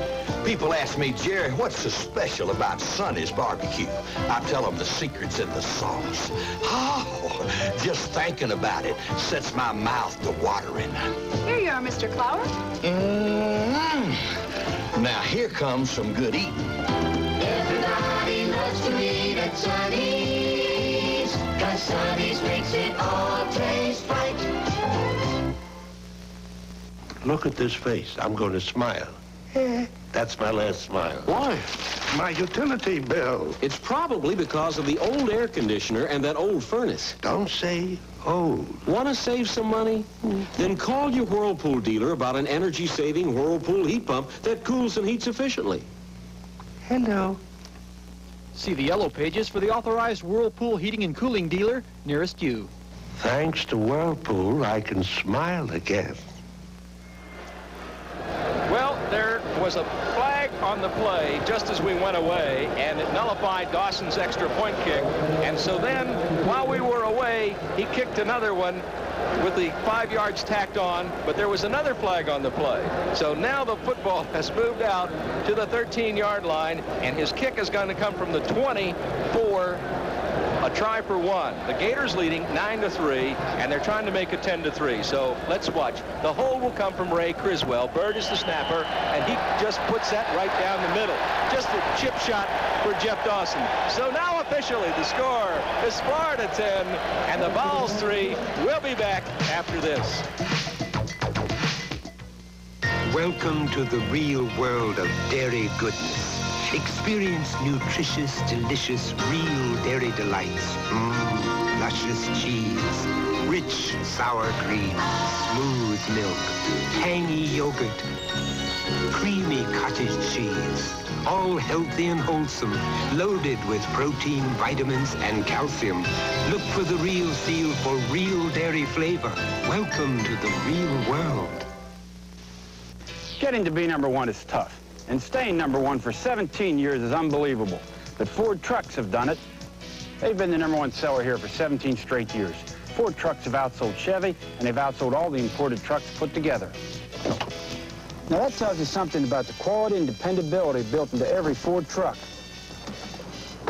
And it tells me something about the folks here in Florida and South Georgia. You know how to pick a winner.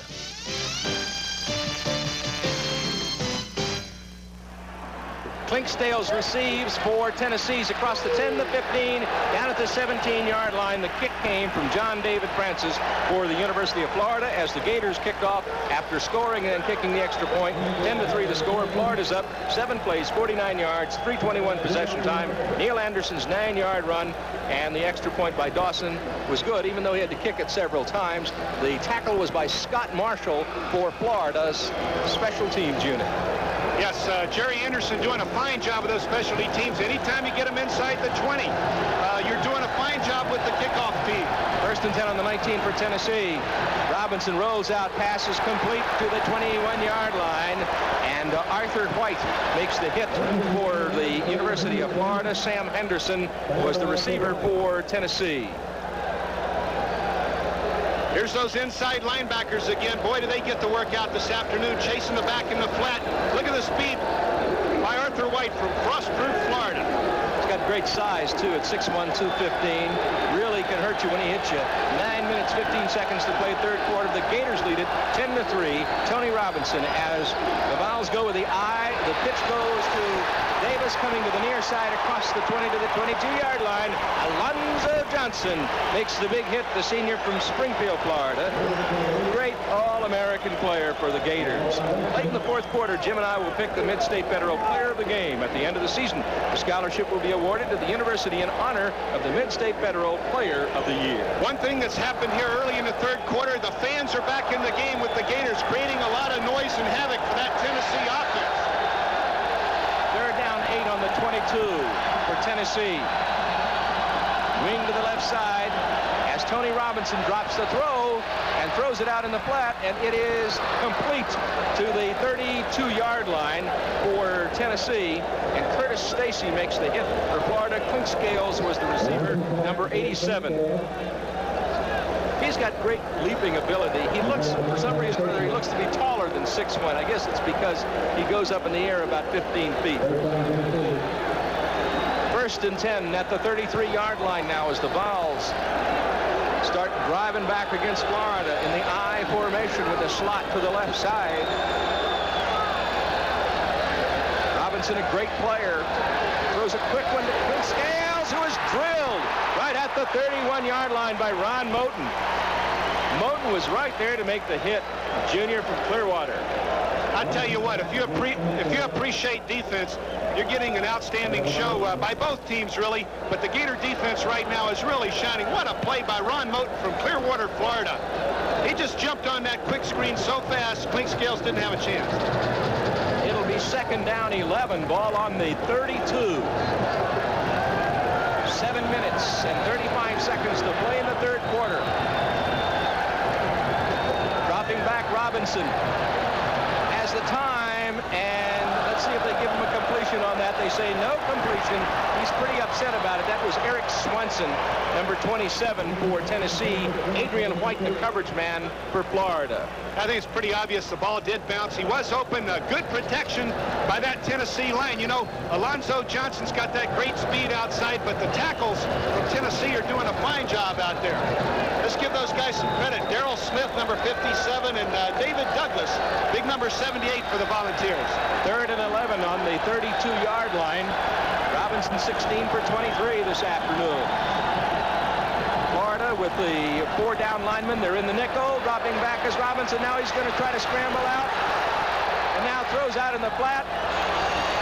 Florida takes him down at the 39-yard line. Arthur White diagnoses it. William Howard was the receiver, and Robinson is limping as he goes off the field. Listen to the ovation for that Gator defense, shutting down Tennessee early here in the 3rd quarter. There's a lot of football to play, but the Gator defense is starting to take control of this ball game. They were magnificent. Bob Garman, the sophomore punter for Tennessee, and Ricky Nattil, the return man for the Gators. Garman gets off a high one.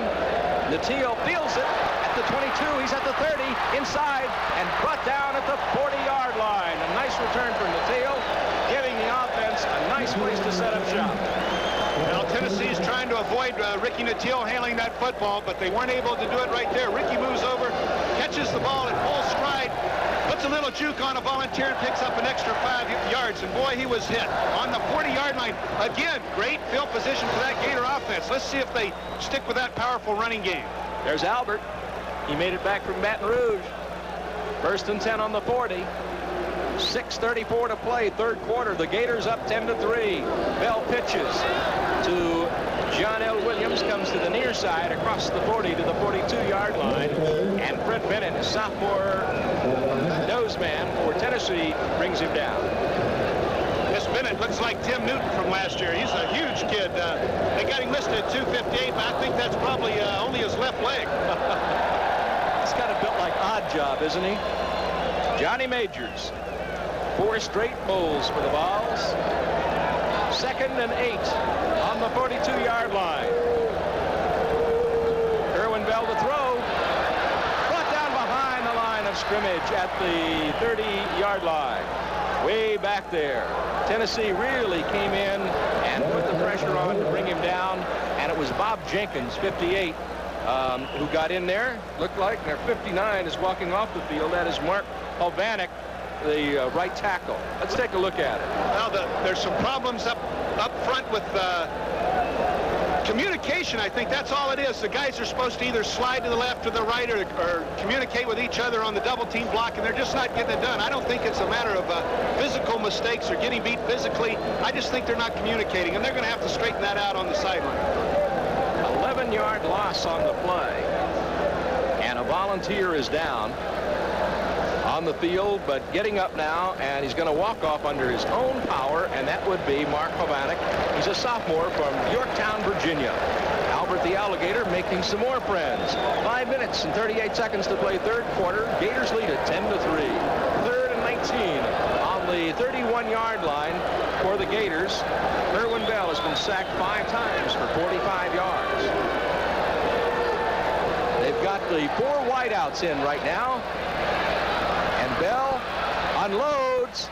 He's got Ray McDonald, who goes out of bounds on the far sideline at the 44-yard line. But it's not going to be enough for the first down. Terry Brown drove him out over there for the Vols. Well, again, every series does not end up with points on the board. But look again at the field position Ray McDonald's going to give the Gators, and Ray Criswell will be able to boot the ball down the field once again. Good protection here for Kerwin. Ray McDonald does a fine job, almost turns it up, but the safety comes over and knocks him out short of the first down. 13 yards, number 13, Ray Criswell, the fine senior punter from Orange Park in the football game, will kick it away for the Gators and gets off a nice one. It's hanging high, and Kramer will field it at the 14-yard line. So Tennessee starts deep, as you so aptly point out, Jim. Inside that 20. That's right, Jim Gallagher. Inside the 20 again. The Gator defense is pumped up. That's the kind of field position you want that defense to get out there and start with. And so from the 14-yard line, it'll be 1st and 10 for the Vols with 5:16 to play here in the third period. And the Gators sitting up on that 10-3 lead. I tell you, it's discouraging for an offense to continually start their offensive series inside their own 20-yard line. Tennessee would love to get the ball where Florida's getting it, but the Gators just haven't made that possible. 3-4 defense now being thrown up by Florida. You can see the 3 down linemen, the linebackers right in the gaps. Tony Robinson dropping. He's got the time, throws a quick one out in the flat, incomplete. Very well covered by Florida.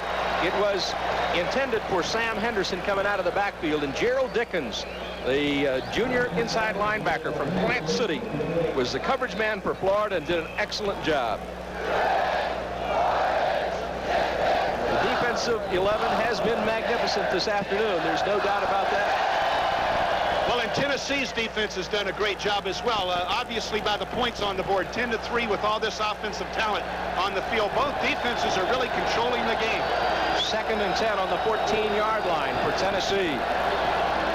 Give off goes to the fullback. He hits into the middle for a gain of about a yard. Sam Henderson getting the call. Gerald Dickens makes the hit again for Florida. You know, sometimes when a defense controls a ball game, it can be somewhat boring for a fan, but this is an exciting game. Everyone knows anything can happen almost at any time, but it's exciting to watch the defenses take control of the game. 4 minutes, 45 seconds to play third quarter. 5 backs. So they're in the nickel on 3rd and 7 from the 17 for Tennessee, and the Gators go into the nickel defense. Glover in the football game. Waiting for the snap is Robinson. Robinson dropping deep, and he's looking, and he is hit and brought down. Fumble on the play at the 5-yard line. Let's see what they ruled. Jeff Roth was the guy that got in there and made the hit. And a big loss for Tennessee way back to the 7-yard line. He dropped the ball once he went down, and there he is sitting down on the ground just a moment ago. Here's the replay. Jeff Roth, number 96 from Seminole, giving Tony Robinson a twist there. Tony might be injured again. The ground cannot make you fumble. That's not a fumble. Nice pressure by Jeff Roth, and Tony Robinson might be having just a leg cramp or perhaps a knee sprain. Doesn't look too severe. So the Tennessee training staff working over him with 4:08 to play in the third quarter. Florida with a 10-3 lead. The ball now back to the 7-yard line. It'll be 4th down and 17. And Ricky Nattiel, the great punt return man for the Florida Gators, a youngster from Newberry, Florida. Bob Garman, 4 for 37, 41 yards his longest this afternoon. Will kick for Tennessee. He's standing way deep in his own end zone.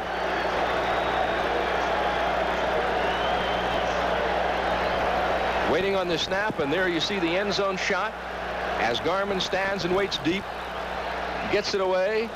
A little wobbly, and it's taken down, fair caught by Florida at the 33-yard line by Jarvis Williams, who is the up man on the punt return team. Very intelligent play by Jarvis Williams. That's his job. Any short kick, any missed kick, he's supposed to get up there and catch that ball on the fly. Don't let it hit the ground. If it hits the ground, it's going to roll perhaps another 10 or 15 yards. Jarvis Williams did a terrific job moving up there, catching that punt. 1st and 10 on the 37-yard line as the Bell system goes to work. Slot offense out to the left side. For the Gators of Florida, 22. John L. Williams, the up back. Neil Anderson off the left side, turning it outside. He's across the 30, across the 20, and down to the 16-yard line. A great carry by Neil. Brought down by Charles Davis, the free safety for Tennessee. Okay, let's talk about 3 guys right here. On On the blocks, John L. Williams, number 22, making a great block. Ray McDonald, number 8, the wide receiver, making a great block. Ricky Nattil helping out down the field. Offense is a team effort. Defense is a team effort. See Ricky Nattil right down there throwing a block? Ricky Nattil helped Neil Anderson get about an extra 7 yards. 1st and 10 for the Gators on the 16-yard line. High formation, and the give-off goes to Anderson, but Tennessee sniffed it out. They hit him right at the line, maybe a short half yard. Richard Cooper, the first man to hit him, a sophomore for the Tennessee ball defensive unit. Well, the Gators have been blessed with great field position, and when you got a running attack with 2 talented kids like this big, strong Neil Anderson and John L. Williams, you're just going to sock it to your opponent until they can stop you. Scored his 25th career touchdown in Florida earlier in the football game to put him past Larry Smith as the all-time leading touchdown rushing scorer for Florida. He's also the all-time leading ground gainer. He gets the call again. He's inside the 10 to the 9-yard line. Neil Anderson, Kerry Ziegler, inside linebacker from Miami Palmetto High School, makes the hit. You know, that was quite a record touchdown via the rush. Larry Smith was a teammate of mine. I think he's one of the greatest backs in Florida history. Larry played 3 years for the Gators. At the time in the 60s, freshmen were not eligible, but Neil Anderson has just broken the record of one of Florida's greatest backs, Larry Smith. He's a great back in the pros, too. He sure was. He was the only rookie ever to start for George Allen, Larry Smith was.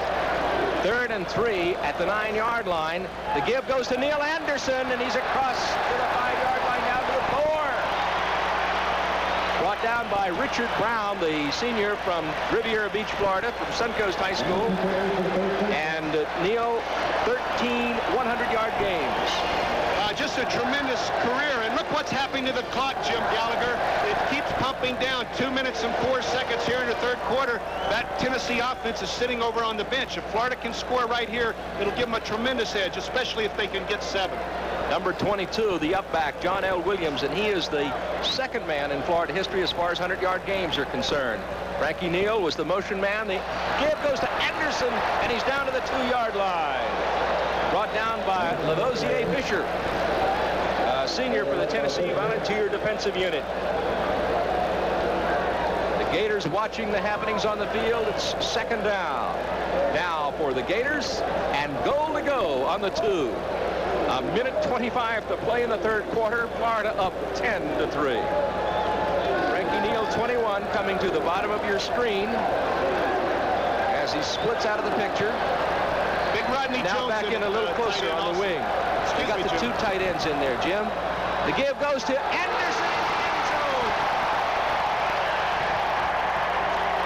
Great play by Neil Anderson as he goes up over the top, doing his imitation of Greg Louganis, but against a lot of people. Yeah, he got some height on that dive. It's impossible to stop a tailback with that kind of talent once he gets airborne. We were mentioning that Rodney Jones from Tampa playing in there at tight end, doing a fine job along with Walter Odom at great field position for the Gators. They just march down the field methodically and consistently, and the big, strong tailback dives into the end zone. Well, that was the picture-perfect drive. That's the way that you would do it if you wrote a textbook on how to do a drive. And they've moved down there, and now they lead by a score of 16-3.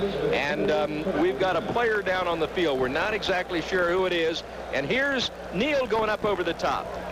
And you got to realize we're late in the 3rd quarter, and this kid is tired. Imagine the height and distance he could get if he made that leap early in the 1st quarter. Well, he's down on the field now, Jim, and when he went into the end zone on the dive, he did go down on his shoulder. So he's down, and Chris Patrick is working over him along with his crew right now. Well, let's hope it's just exhaustion and it's not his shoulder. Let's take a peek here, see how he lands. He gets up so high, he's at least 6 feet in the air. My goodness, you know, it's like landing in the street. That turf is so hard. It's got an asphalt base to it, and perhaps he might have strained that shoulder. I hope not. Well, they have him up, and he is walking off the field under his own power. Seems to be moving his arms back and forth, so it looks like it could be just a combination of factors, just being shook up from hitting the hard turf, and also the fact that it is so hot on the field, and he was such a workhorse during that drive. So now we go for the extra point. The hold will come from Ray Criswell. Jeff Dawson will attempt the extra point, and there's the snap. and he boots it right through. And so the Gators of Florida have jumped out front on the Vols of Tennessee by a score of 17-3 here in the third quarter. 1:07 to play in this third period. Well, that was a big 7 points for the University of Florida. Tennessee, as we've mentioned all afternoon, has tremendous talent on offense. Neil Anderson scoring on a drive that took 2 minutes and 47 seconds, 6 plays, 38 yards. Every play where Florida ran the ball on that drive, Neil Anderson carried it. Oh, he's got to be tired. Where's the oxygen? That's what he's saying. That's it. Here's Johnny Majors. Now, here's a guy who was a great tailback himself at Tennessee, runner-up for the Heisman Trophy in 1956. Some fellow named Horning from Notre Dame was the winner that year. Pete Panuska will be the deep return man for the Tennessee Vols as John David Francis, the freshman from Stark, Florida, puts the football on the tee and will boot it away. And what improvement we have seen in John David Francis since the beginning of the season. Well, his job is to get the ball in the end zone. Let's see if he can do it. It's close. Panuska at the 1. He's across the 5, the 10, cuts upfield at the 15-yard line and across the 20, between the 20 and the 21 as the Volunteers take over 1st and 10. You know, Johnny Majors is going crazy. He's saying, why can't we get the field position that Florida's had? Why can't we get the ball near the 50-yard line? His offense consistently is starting inside or on their own 20. Give Joe George the credit for that tackle for the Florida special teams. 1st and 10 on the 21-yard line now for the Volunteers. They trail 17-3 with a minute to play in the third quarter. Tony Robinson, who's gone all the way at quarterback this afternoon, looks over the Florida defensive unit, throws a quick look in, and he's complete. And the ball is dropped at the 35-yard line. Arthur White, the big play man for the Gators as they get the football again. Henry Brown and Arthur White. Henry Brown recovers the football. Let's take a look at it. Tim McGee might be the best receiver in the conference. He gets sandwiched right there by Ricky Knighton and Arthur White. The ball pops free, and I think Alonzo got it. Whoever got it, there were a lot of dark orange shirts around the football. 1st and 10 at the 35-yard line now for the Gators. They're up 17-3. 54 seconds. There is Arthur White, 6'1", 219, a sophomore. What a game he's had. Frost-proof Florida. That's right down in the middle of the state, your part of the world. John L. Williams on the flea flicker, throwing long on the halfback pass for the end zone, intercepted by Tennessee, and being dragged into the end zone by Frankie Neal, who was the intended receiver. Going up high for Tennessee and taking the ball down was their deep defensive back, Terry Brown, the left corner man. And so he takes it down and is dragged down right away by Neal. So Tennessee gets the ball back, but at the 1-yard line. Now for the injury report on Neil Anderson, let's go to the field and John Nugent. Jim, the status of Neil Anderson, when he scored that touchdown, he landed on the ball, knocked the wind out of him. We expect him back in this ball game. Gentlemen. That's great news. Thanks very much, John, for that report. 17-3, the score. The Gators lead the Vols. 1st and 10 on the 2 for the Volunteers of Tennessee. I formation as Tony Robinson gives off to the tailback who is stacked up very close to the line. The Gators think it should be a safety, Keith Davis, but they're not going to give it to him. Alonzo Johnson was right there. Let's go back to the previous play where John L. throws the interception. You put yourself in his shoes. You're a senior. You're a team's head 17-3. You get a chance to throw the ball, you're going to let it fly. You can't blame him for trying, you know. That's right. And that looked like as close as you could get to a safety by the defense on that play. Well, Neil Anderson is 1 for 1 in the passing department this year after last week at Baton Rouge. John is 0 for 1, but he's pretty good in all the other categories. Robinson really lets it sail deep downfield, flag on the play, and Adrian White was there for the University of Florida defensive unit. A deep receiver for Tennessee, running just a fly pattern on the outside and bumped out of bounds on the far side, so the call could be against Florida. Yeah, I think they're getting Adrian White, but I don't have a problem with this play at all unless he throws his elbow. You have a perfect right to knock the guy's head off if you can, but if you throw the elbow, I don't know. Maybe they said the ball was uncatchable and that he should not have made the hit. but you cannot fault a kid for trying to make a hit like that. That's what football's all about. That's the end of the third quarter with the score, the Gators of Florida 17 and the Volunteers of Tennessee 3 here at Florida Field on a hot afternoon. We'll be right back with more action. Now we're going to hang on, and we're going to keep on talking right here as we get the word. The quarter cannot end on a penalty, so we're going to stay here for a while as they go back upfield. And on pass interference, what they do is they come back to the line of scrimmage and they march off 15 yards. Instead of the penalty being around the 40-yard line, they're going to come back to the line of scrimmage. Personal foul, I believe. All right, let's see what they do. Well, what they did was they marched off the penalty, and they have ended the quarter, and now they've moved downfield. We'll be right back after these messages.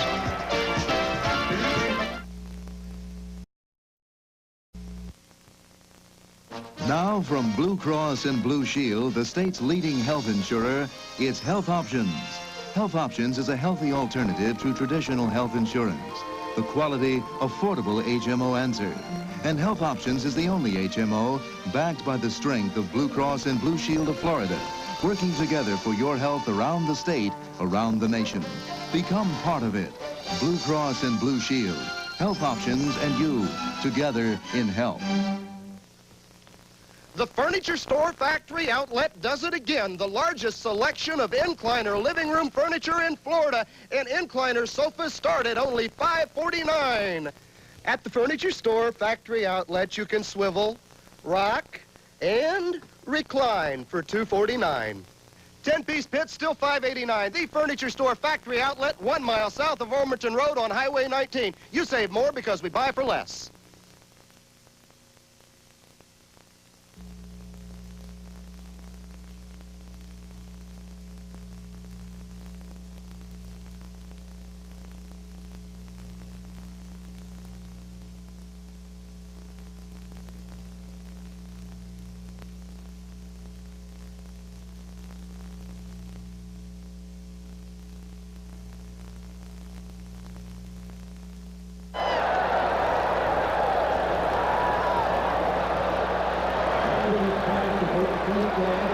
First down, Tony Robinson let fly as we begin the fourth quarter. A deep pass downfield to Joey Clinkscales. It is complete inside the 20-yard line to the 19. And we might mention, since we're not a national production, we can't control the referees, and they let the play fly while we were out on commercial.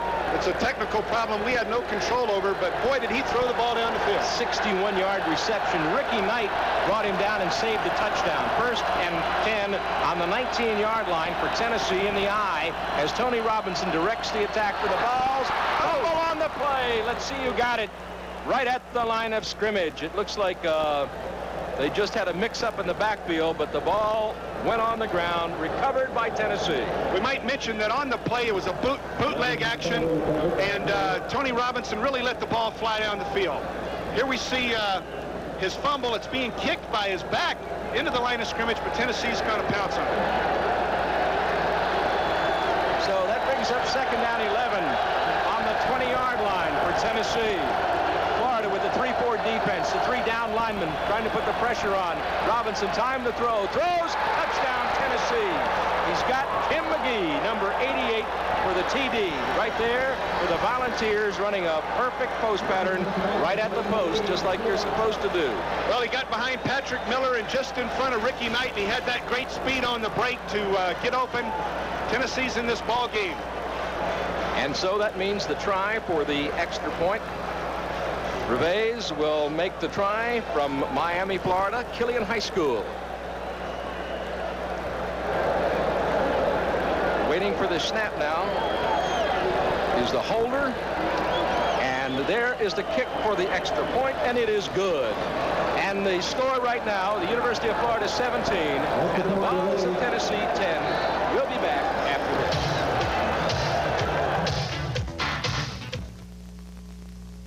Pasco Chrysler Plymouth in Newport Richey is having their biggest sale ever. You'll get $5,000 if we don't sell you one of these 85 Chryslers or Plymouths in stock for just $1 over our cost. Drive away in this luxurious Chrysler Turbo New Yorker, originally $17,954, yours for just $14,906. That's $1 over our cost. You'll get a Sea Escape Cruise for two with any new or used purchase. Choose a demo model and save even more at Pasco Chrysler Plymouth, 5 minutes south of the Gulfview Square Mall.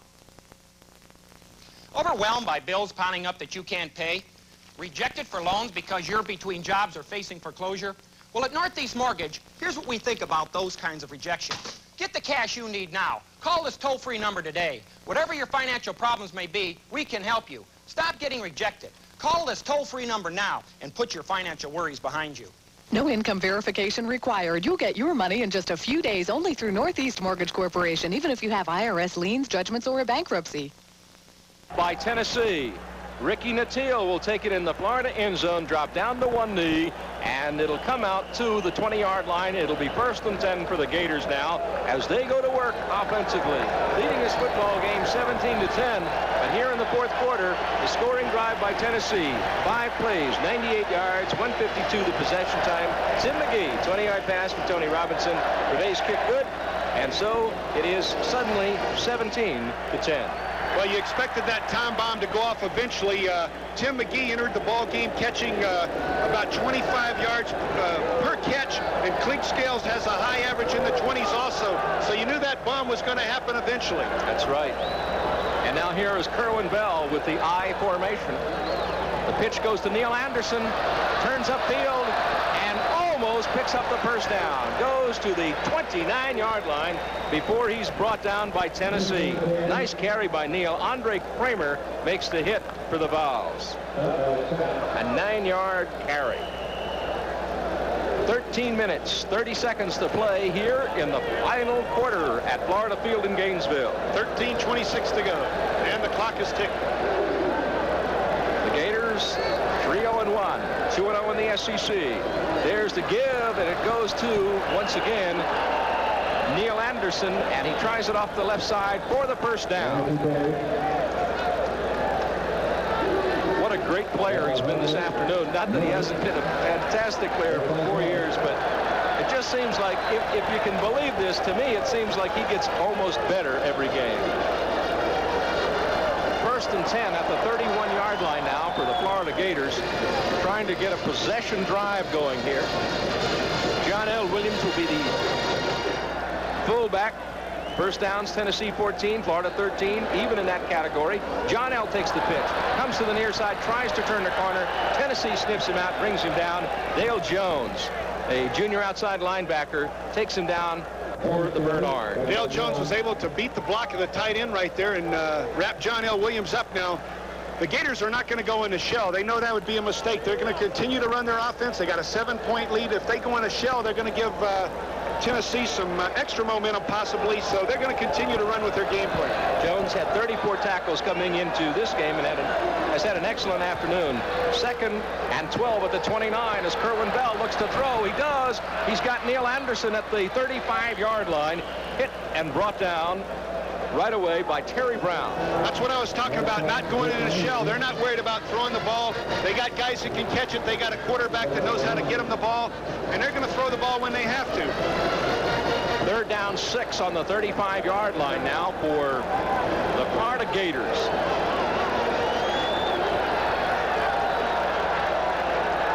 Receivers left and right with a pro set.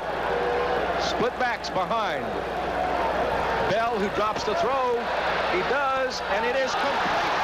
The near side for the first down to Ricky Nattiel. Coming out of bounds at the 47-yard line. Right in front of the Florida bench. What a nice out pattern. What a job by Kerwin Bell. Dale Jones does a nice job, number 54, the linebacker, dropping in his zone, but Kerwin just lays it right over Jones. Watch him. He just was able to tip it, but Ricky Nattiel caught the pass. Just a fine job by Kerwin Bell, dumping that ball just over the quarterback, linebacker's reach. 1st and 10 now at the 46-yard line for the Gators here in the final quarter, and the give-off goes to John L. Williams. He fights up to the 41-yard line, fumble on the play, and Tennessee has recovered. Volunteers recover the football. Charles Davis makes the recovery, the free safety. That's something you don't see very often. Well, it's going to happen, though, when you get tired, you carry the ball as much as those kids do. You're going to make mistakes. You're going to fumble once in a while. It's come see, come si. You give one, you take one. So warm on that field. The temperature prior to game time, 116 degrees. 1st and 10 on the 41-yard line now for the Volunteers. Score 17-10. The Gators trying to protect their lead. Tony Robinson rolling out, looking, throwing on the run, and he is complete to the 40-yard line across the 35 and down to the 34-yard line is Tennessee's receiver, and that would be Tim McGee, and bringing him down for Florida would be Jarvis Williams. Same play that they hit Joey Clinkscales with on a touchdown, on the long bomb a little while earlier. Bootleg action. This time Clinkscales clears out the area. Tim McGee just gets down there and sits down. Look at the open space. Well, the way that Robinson scrambles, too, gives them another dimension. 1st and 10 at the 34-yard line now for Tennessee as they drive on Florida. The Florida defensive unit has to really go to work now, bend but not break, and they bring down Keith Davis as he tries it off the left side. Ron Moten makes a hit for the Gators. That bootleg action is so tough when you get a quarterback with Tony Robinson's ability rolling outside, and then you get burned earlier by Clinkscales, and you're apprehensive about that long pass again, and you open up some zones inside, and then Tim McGee sneaks down there and catches the ball. 2nd and 7 on the 31-yard line as Robinson makes an adjustment, puts a split back behind him when he started with the I. And now Robinson pitches to the near side to Keith Davis, and the Gators sniff it out and bring him down right at the 30. Leon Pennington, the inside linebacker, the first hit man for Florida. And Ricky Knight from strong safety doing a fine job stopping that option. 3rd down 7 at the 31. This will be an important play coming up with 9:52 to play in the football game. Yeah, if they can get a field goal right here, they're a real threat to win the ball game. Now waiting for the snap is Tony Robinson. Great height, 6'3", looking, being brought down behind the line at the 39-yard line. Alonzo Johnson there with Keith Williams in the middle of the Gator defensive unit. Boy, did they respond and react on that play. And perhaps took Tennessee out of field goal territory. Tony Robinson had a sense of that great speed coming from the outside. He felt Clifford Charlton coming. He felt Alonzo Johnson coming. He tried to step up, but the big nose tackle was there.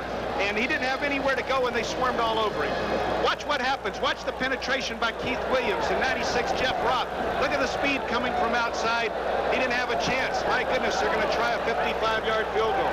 From the 45, so it'll be a 55-yard attempt, and everyone was scrambling around so much there. They've taken a timeout.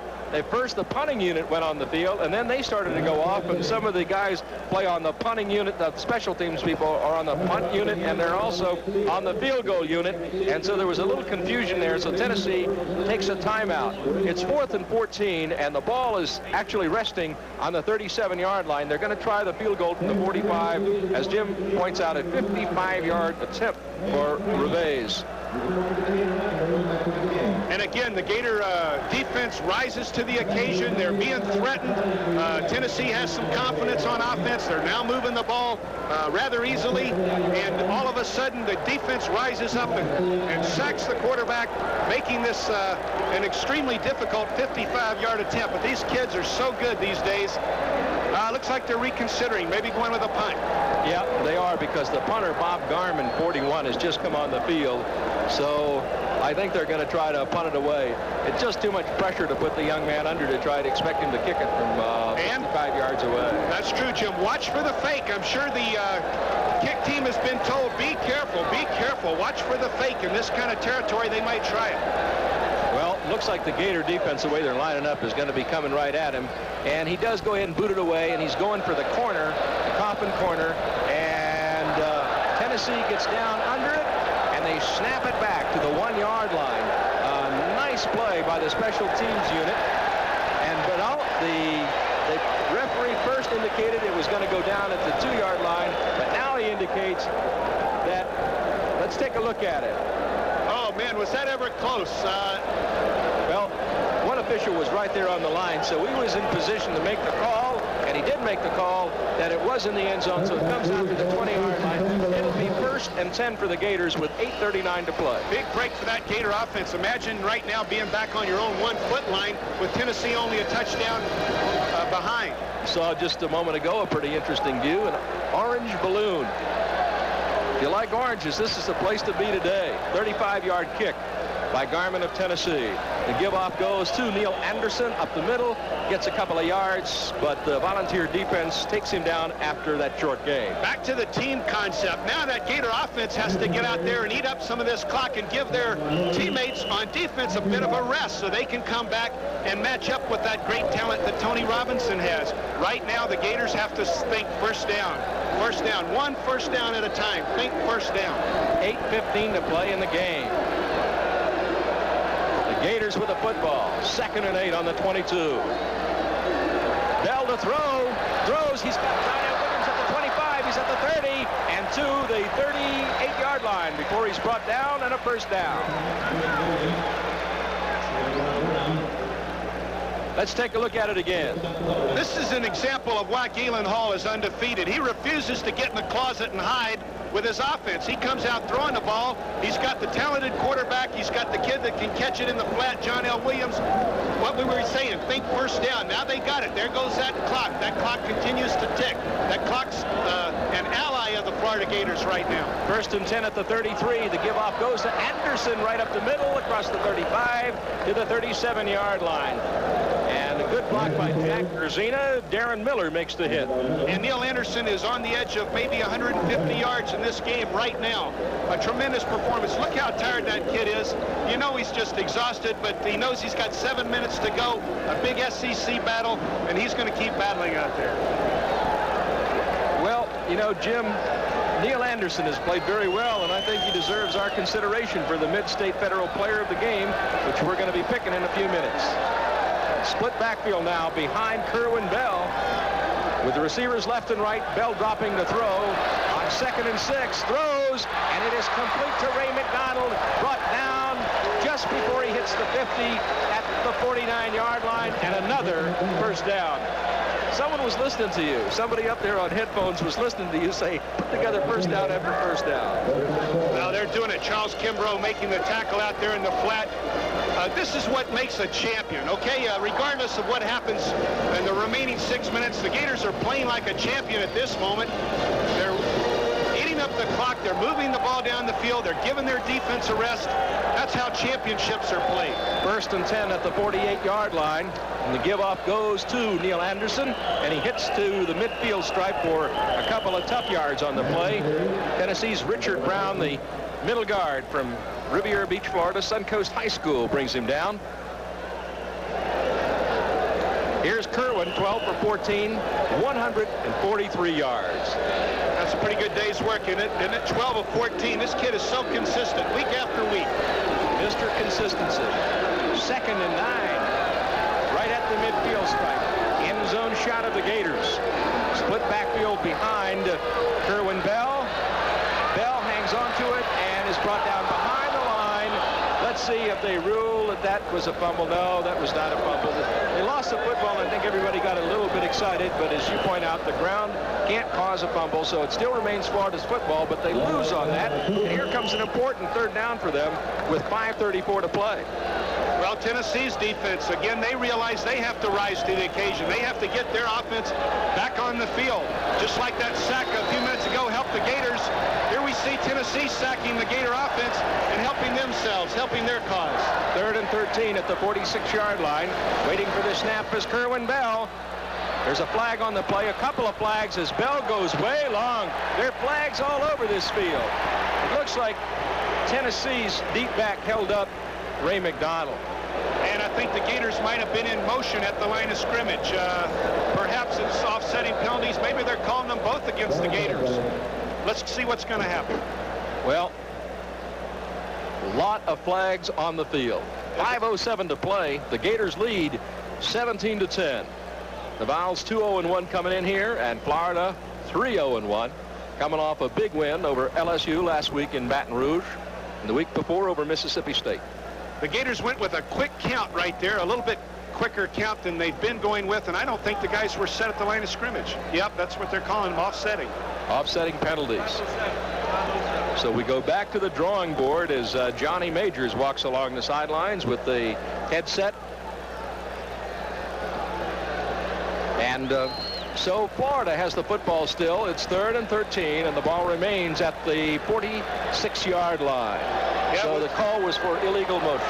Illegal motion against Florida and pass interference against Tennessee. And now the Florida Gators calling timeout because Kerwin Bell wants to come over and talk things over with Galen Hall, and we'll be right back with the score: Florida 17 and Tennessee 10.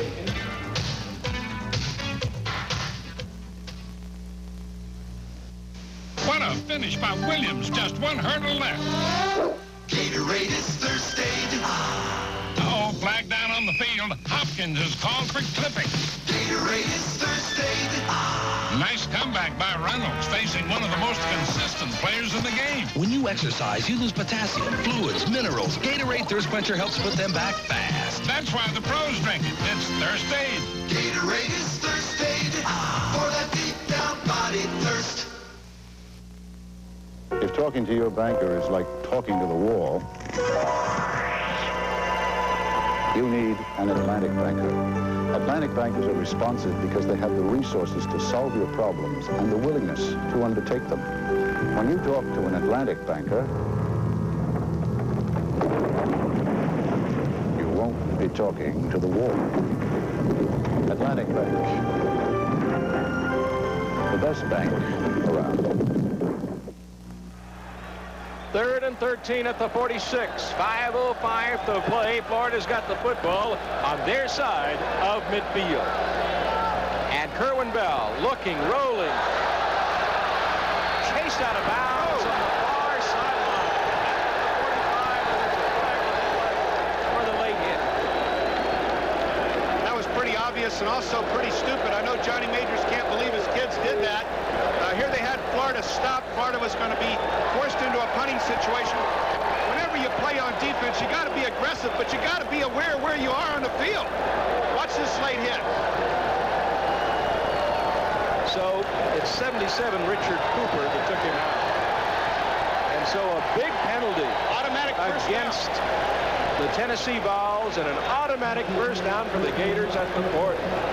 1st and 10 for the Gators at the 40 of Tennessee. And they're going to be regretting that one for a while. 17-10. 4:57 to play in the game. The Gators in possession of the football. And again, high formation. And again, think first down. Right now, that's all they want to think about is first down. Kerwin Bell taking his time. Tennessee digging in. The pitch goes to Anderson, turns outside, and is driven out of bounds in front of the Tennessee bench at about the 37-38-yard line. We'll see where they spot it down. One thing the backs have to think about is stay in bounds. Don't get out of bounds and stop that clock. Now, Neal went down on a knee right there. The clock did not stop, but they got to be a little more cautious about that sideline staying in bounds. 27 for 154 against Tennessee, and last year he had an even better game against the Volunteers. Over 170 yards. 2nd and 7 at the 37-yard line. Gator cheerleaders. As Kerwin Bell hands off to Neal Anderson, he goes across the 35 and down to the 34-yard line. That'll bring up 3rd down and short, and a tough call. 4 minutes and 2 seconds to play. It is a clock keeps moving. It is a tough call, and another consequence is, will they go for it on 4th down? You know, it might be out of field goal territory, but will they try for the first down if they don't make it right here? That's something to look forward to. 3rd and 4 on the 34. A lone setback behind Kerwin Bell. The give off goes to John L. Williams, and he is hit behind the line and goes down. And the Volunteer defense gets in there, and Hovanek, 59, makes the hit. Yeah, now that's a big loss. That big loss is going to take away the choice of going for it on 4th down. If they'd have been close, they might have given some thought to running a 4th down play. Just a fine job by Tennessee. Number 59, Mark Hovanek, penetrating, making the tackle in the backfield. 4th and 6 at the 36. And so what they're going to do is punt because Criswell's in there, and he is standing right at the 50-yard line waiting on the snap. Kramer, number 1, will be the return man for the Volunteers. Criswell going for the corner, and it will be knocked down between the 10 and the 11-yard line. They say it's there. It went down at about the 13-yard line. So nice play by the Gators because they put Tennessee way back there. So Tennessee takes over the football right now. 1st and 10. They say it's at the 13-yard line. Less than 3 minutes to play in the game. 2:50.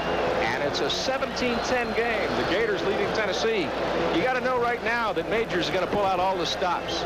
Yeah, he's going to be thinking a lot more than first down. He's going to be thinking bomb. Get the ball down the field in a hurry. And they can do it, too. So the Florida defense is going to be really tested. 3 down linemen. They go with a 3-4 defense. The Volunteers, Tony Robinson waits on this snap. Tony Robinson looks to throw. He's looking out there in the flat, and it is complete to McGee on the near side, and he's pushed out of bounds right here on the near side by Stacy, Curtis Stacy of Florida. McGee's got so much speed that when the quarterback has some time, he can really get down the field on his routes. Look at the protection that Robinson's getting right here, and there's McGee behind the linebackers in front of the deep backs, and he steps out of bounds coolly and stops the clock. Florida has a 14-game unbeaten streak, the longest in the nation. Tennessee is going to threaten that record this afternoon. Waiting on this snap is Tony Robinson on 1st and 10 from the 34-yard line. Robinson looks to throw, and he throws one out there again complete to McGee at the 41-yard line. Brought down by Leon Pennington of Florida along with Dwayne Glover. And now Tennessee in the hurry-up offense. Their first down had stopped the clock, and the clock continues to tick right now. So they're in the hurry-up. Again, Robinson dropping, looking for somebody, throws out there, and it is complete for the first down into Florida territory. Moves across to the 47-yard line. The receiver, Eric Swanson, senior from San Bernardino, California. There's the clock, and that's the story. 2:12, Gators 17, Vols 10. Gator defense trying to protect the lead. Volunteers trying to get in the end zone. Little confusion, little mix-up here. As Robinson takes a look, the clock has begun again. It's ticking down. 2:04. Tony Robinson dropping. Being pressed, still on his feet, scrambles out of the pocket and blocked. Intercepted. Was it intercepted? Yes. Alonzo Johnson intercepts. Oh, what a big play. Clifford Charlton making the sack. Look at the speed of Clifford Charlton. Hits Tony Robinson in the back. Keith Williams is going to bat the ball up. Look at Charlton. Now watch Keith Williams, or is it Ronnie Weston? 68 is going to make the block on it. Ronnie Weston. And it bounces into the hands of Alonzo Johnson, and the Gator offense gets the ball back, and what a big play by the magnificent 11. Oh my goodness, less than 2 minutes to play here at Florida Field. 17-10. Almost as if Clifford Charlton knew the snap count. He was in the backfield so quickly. Tony Robinson did escape, though, and there's Ronnie Weston. Was it Ronnie Weston that knocked the ball up in the air? Big number 68 got right in there and knocked it in the air. And then Alonzo sitting there, the ball falls out of the sky in his lap. That was what he was waiting for all afternoon. You bet. Big play by the Gator defensive unit. They've been a great story. 1st and 10 on the 47 now is the situation, and the Gators have the football. No turnovers. University of Florida, the Gators got to be thinking no turnovers. And again, I hate to be redundant, but back to that first down, eat the clock up. First down, eat the clock up. No turnovers. It's extremely critical right now. Yes, it is. And here goes Kerwin Bell back in, 12 for 14, 143 yards against the Vols as he directs the attack. These Gators are tough here at Florida Field.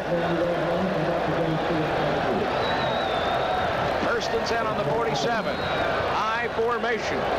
Receivers left and right for the Gators. Kerwin Bell. The give-off goes to Neil Anderson, who hits into the line.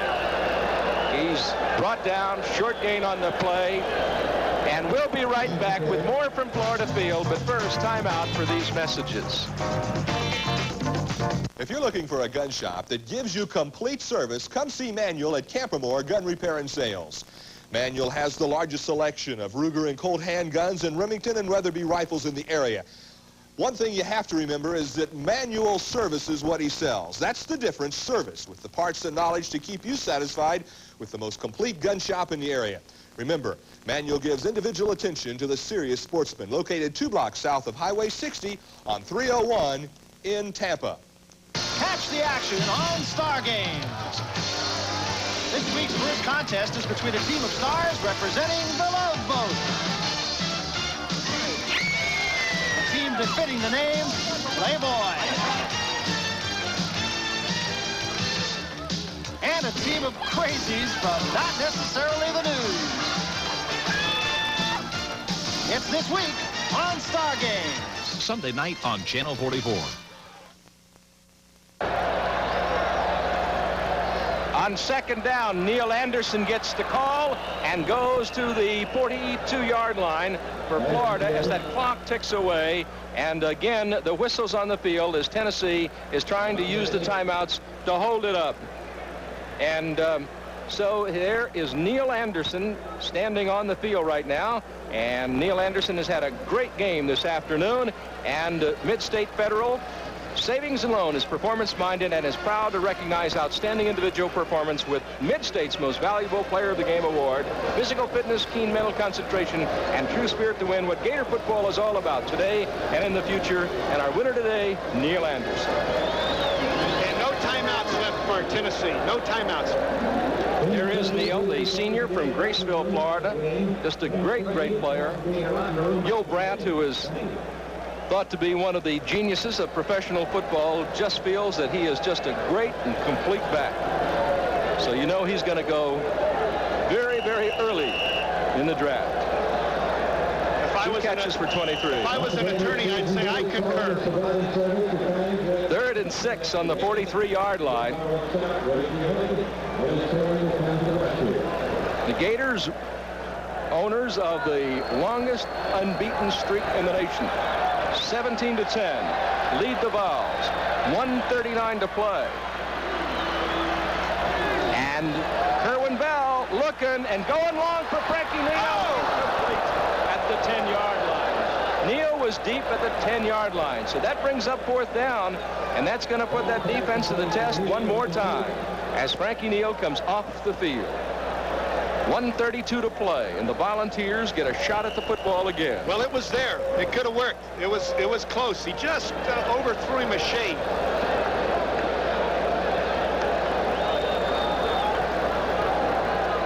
Waiting for the snap is Ray Criswell with 1:32 to play, and he'll be kicking away for the Gators on 4th down from the 43.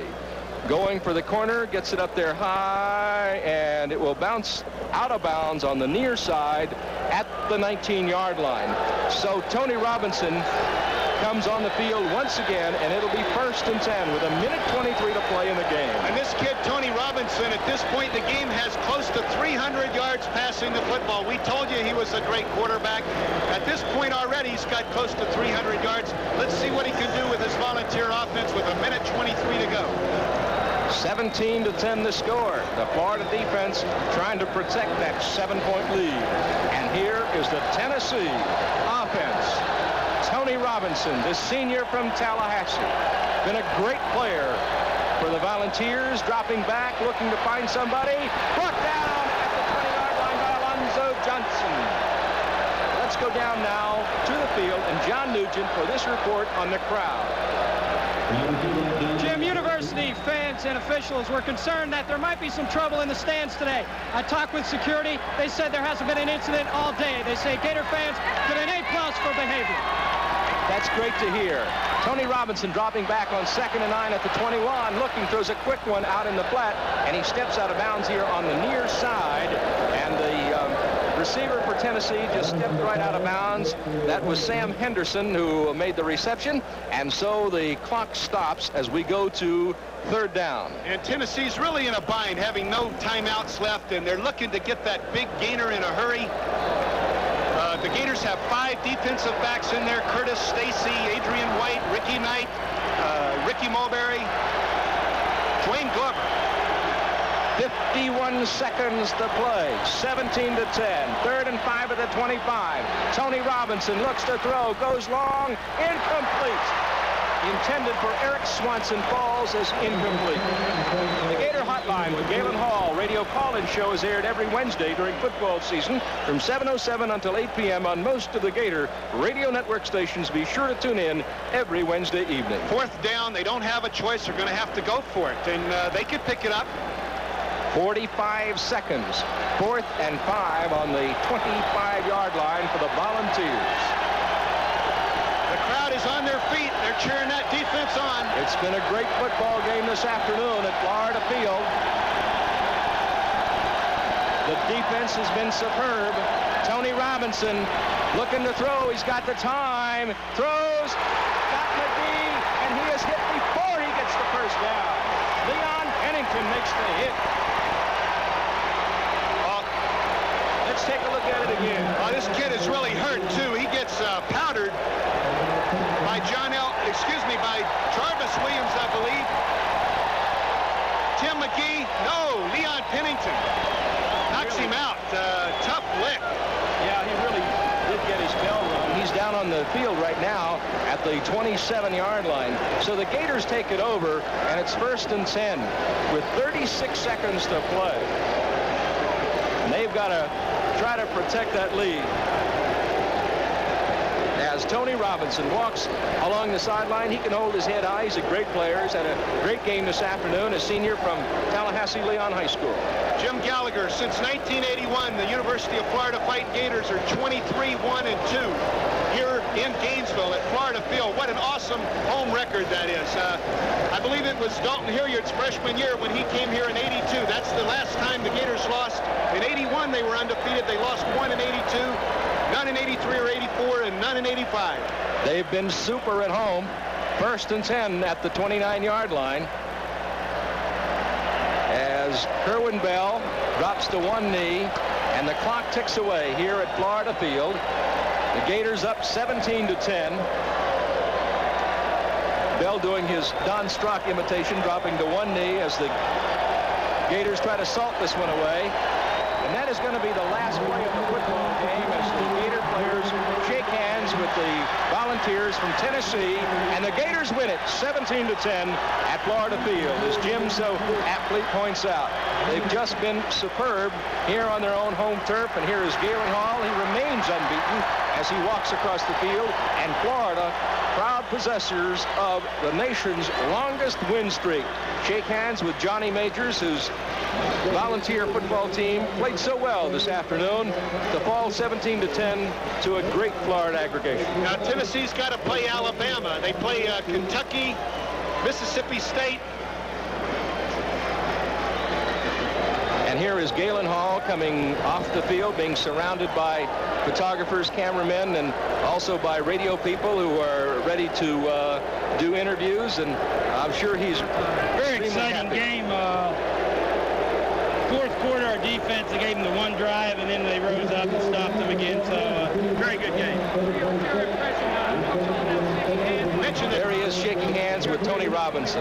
And I think Tony's a great athlete, a great quarterback. He showed he's a very good quarterback. Neil Anderson carried the ball must have been 100 times, it seemed like. And Neil is that type of player. He's that valuable to us, and he played an excellent game. Three-game SEC big streak, and how do you feel about the team after 5 games? We're very good about our team right now. I think we're playing together as units, offense, defense, and kicking game, and we're becoming a pretty good football team. Thank you. So there's Galen Hall with the score. Florida 17, Tennessee 10. We'll be back at Florida Field after these messages.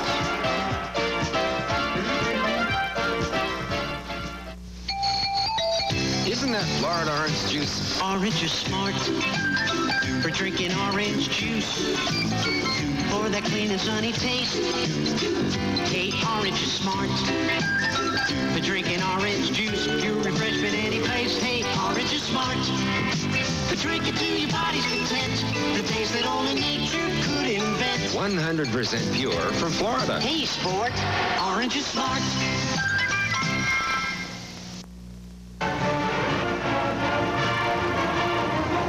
Winning doesn't just happen. It takes a lot of effort from players, coaches, and fans. And that's what Gator Boosters is all about. With a minimum contribution of only $25, you can support Gator Athletics by joining Gator Boosters. Contributions help pay for scholarships and facility improvements in all sports. Join the team behind the teams. Join Gator Boosters. Call toll-free 1-800-342-7851 for more information. Listen to the Gator Hotline with Galen Hall Show, Wednesday nights from 7:07 till 8 p.m. on the Gator Radio Network. This is Harry. Harry loves to cut grass. In fact, Harry cuts so much grass that he bought all these John Deere mowers from Tampa Tractor in Hudson. He uses this one for around the house and these for all of his bigger jobs, and saves this big John Deere tractor for the biggest job of all. Right, Harry? Even though we'd like you to own as many lawnmowers as Harry, we suggest you stop by Tampa Tractor in Hudson, look at our fine products, and take home just one. Unless you're like Harry. When you've got work to do, it sure is nice to have a buddy along. Hey, that's it, Jack. Let's go. So when you go home tonight, have a buddy there, too. Come home to a television, VCR, or stereo with no down payment, no credit check, and free delivery. It's that easy. Come home to a friend tonight. Come home to Buddy by Right. When you rent to own, rent from your buddy. Join the buddy system today and come home to a friend tonight. Back at Florida Field as the Gators defeat Tennessee by a score of 17-10 this afternoon to go 4-0-1 on the season and 3-0 in the Southeastern Conference. I was going to mention that Tennessee has a big battle with Alabama coming up. After that, Kentucky will be the toughest conference opponent for them. They were hoping to win today and give themselves a better shot at that SEC title. Tennessee has a fine team. They have a very, very good team. That's why you have to give even more credit to the University of Florida, because they beat an outstanding Tennessee team here. Tennessee was in the game to the very end. The Gator defense did the job when they had to, and that Gator offense with Neil Anderson carrying the football just chewed that clock and yardage up. Next week, the Raging Cajuns of southwestern Louisiana, right here at Florida Field in Gainesville, and we'll be bringing you the action over the station which you're watching right now, or the cable system that you're watching, and we appreciate your being with us. We'd like to thank Robert Salon, Dick Crago, Joe Bonikowski, our spotters today, a sports information office at Tennessee, and John Humanick, Norm Carlson, Chris Cameron, and the sports information office here at the University of Florida. Mid-State Federal Player of the Game, Neil Anderson, and what a great career he had. In '84 against Tennessee, 178 yards, and this year, 160. So they took 18 yards away from him this year. I think Johnny Majors is going to give Neil Anderson a graduation present. What do you think? I'm sure he is. And the alligator along the sideline talking to some friendly Gator fans. It's just been a great afternoon for football, a warm, warm afternoon. Over 74,000 people here for this great game. Be sure and join us next week for Southwest Louisiana. And now for all the crew and for Jim Yarbrough, I'm Jim Gallagher. Thanks for being with us. Good day. Tonight's game has been brought to you in part by First Shore Mortgage, the Bay Area's understanding mortgage company. Call First Shore soon. And by Health Options, an HMO subsidiary of Blue Cross and Blue Shield of Florida. Football has been brought to you by Atlantic Bank, by Blue Cross and Blue Shield of Florida, by the Florida Citrus Growers, also by Dairy Farmers Incorporated, by Farm Credit Service of Florida, by your Florida and South Georgia Ford dealers, by Gatorade Thirst Quencher, by Gator Bait, by Likes Meats, also by Scotty's, by Sonny's Real Pit Barbecue, and by Whirlpool.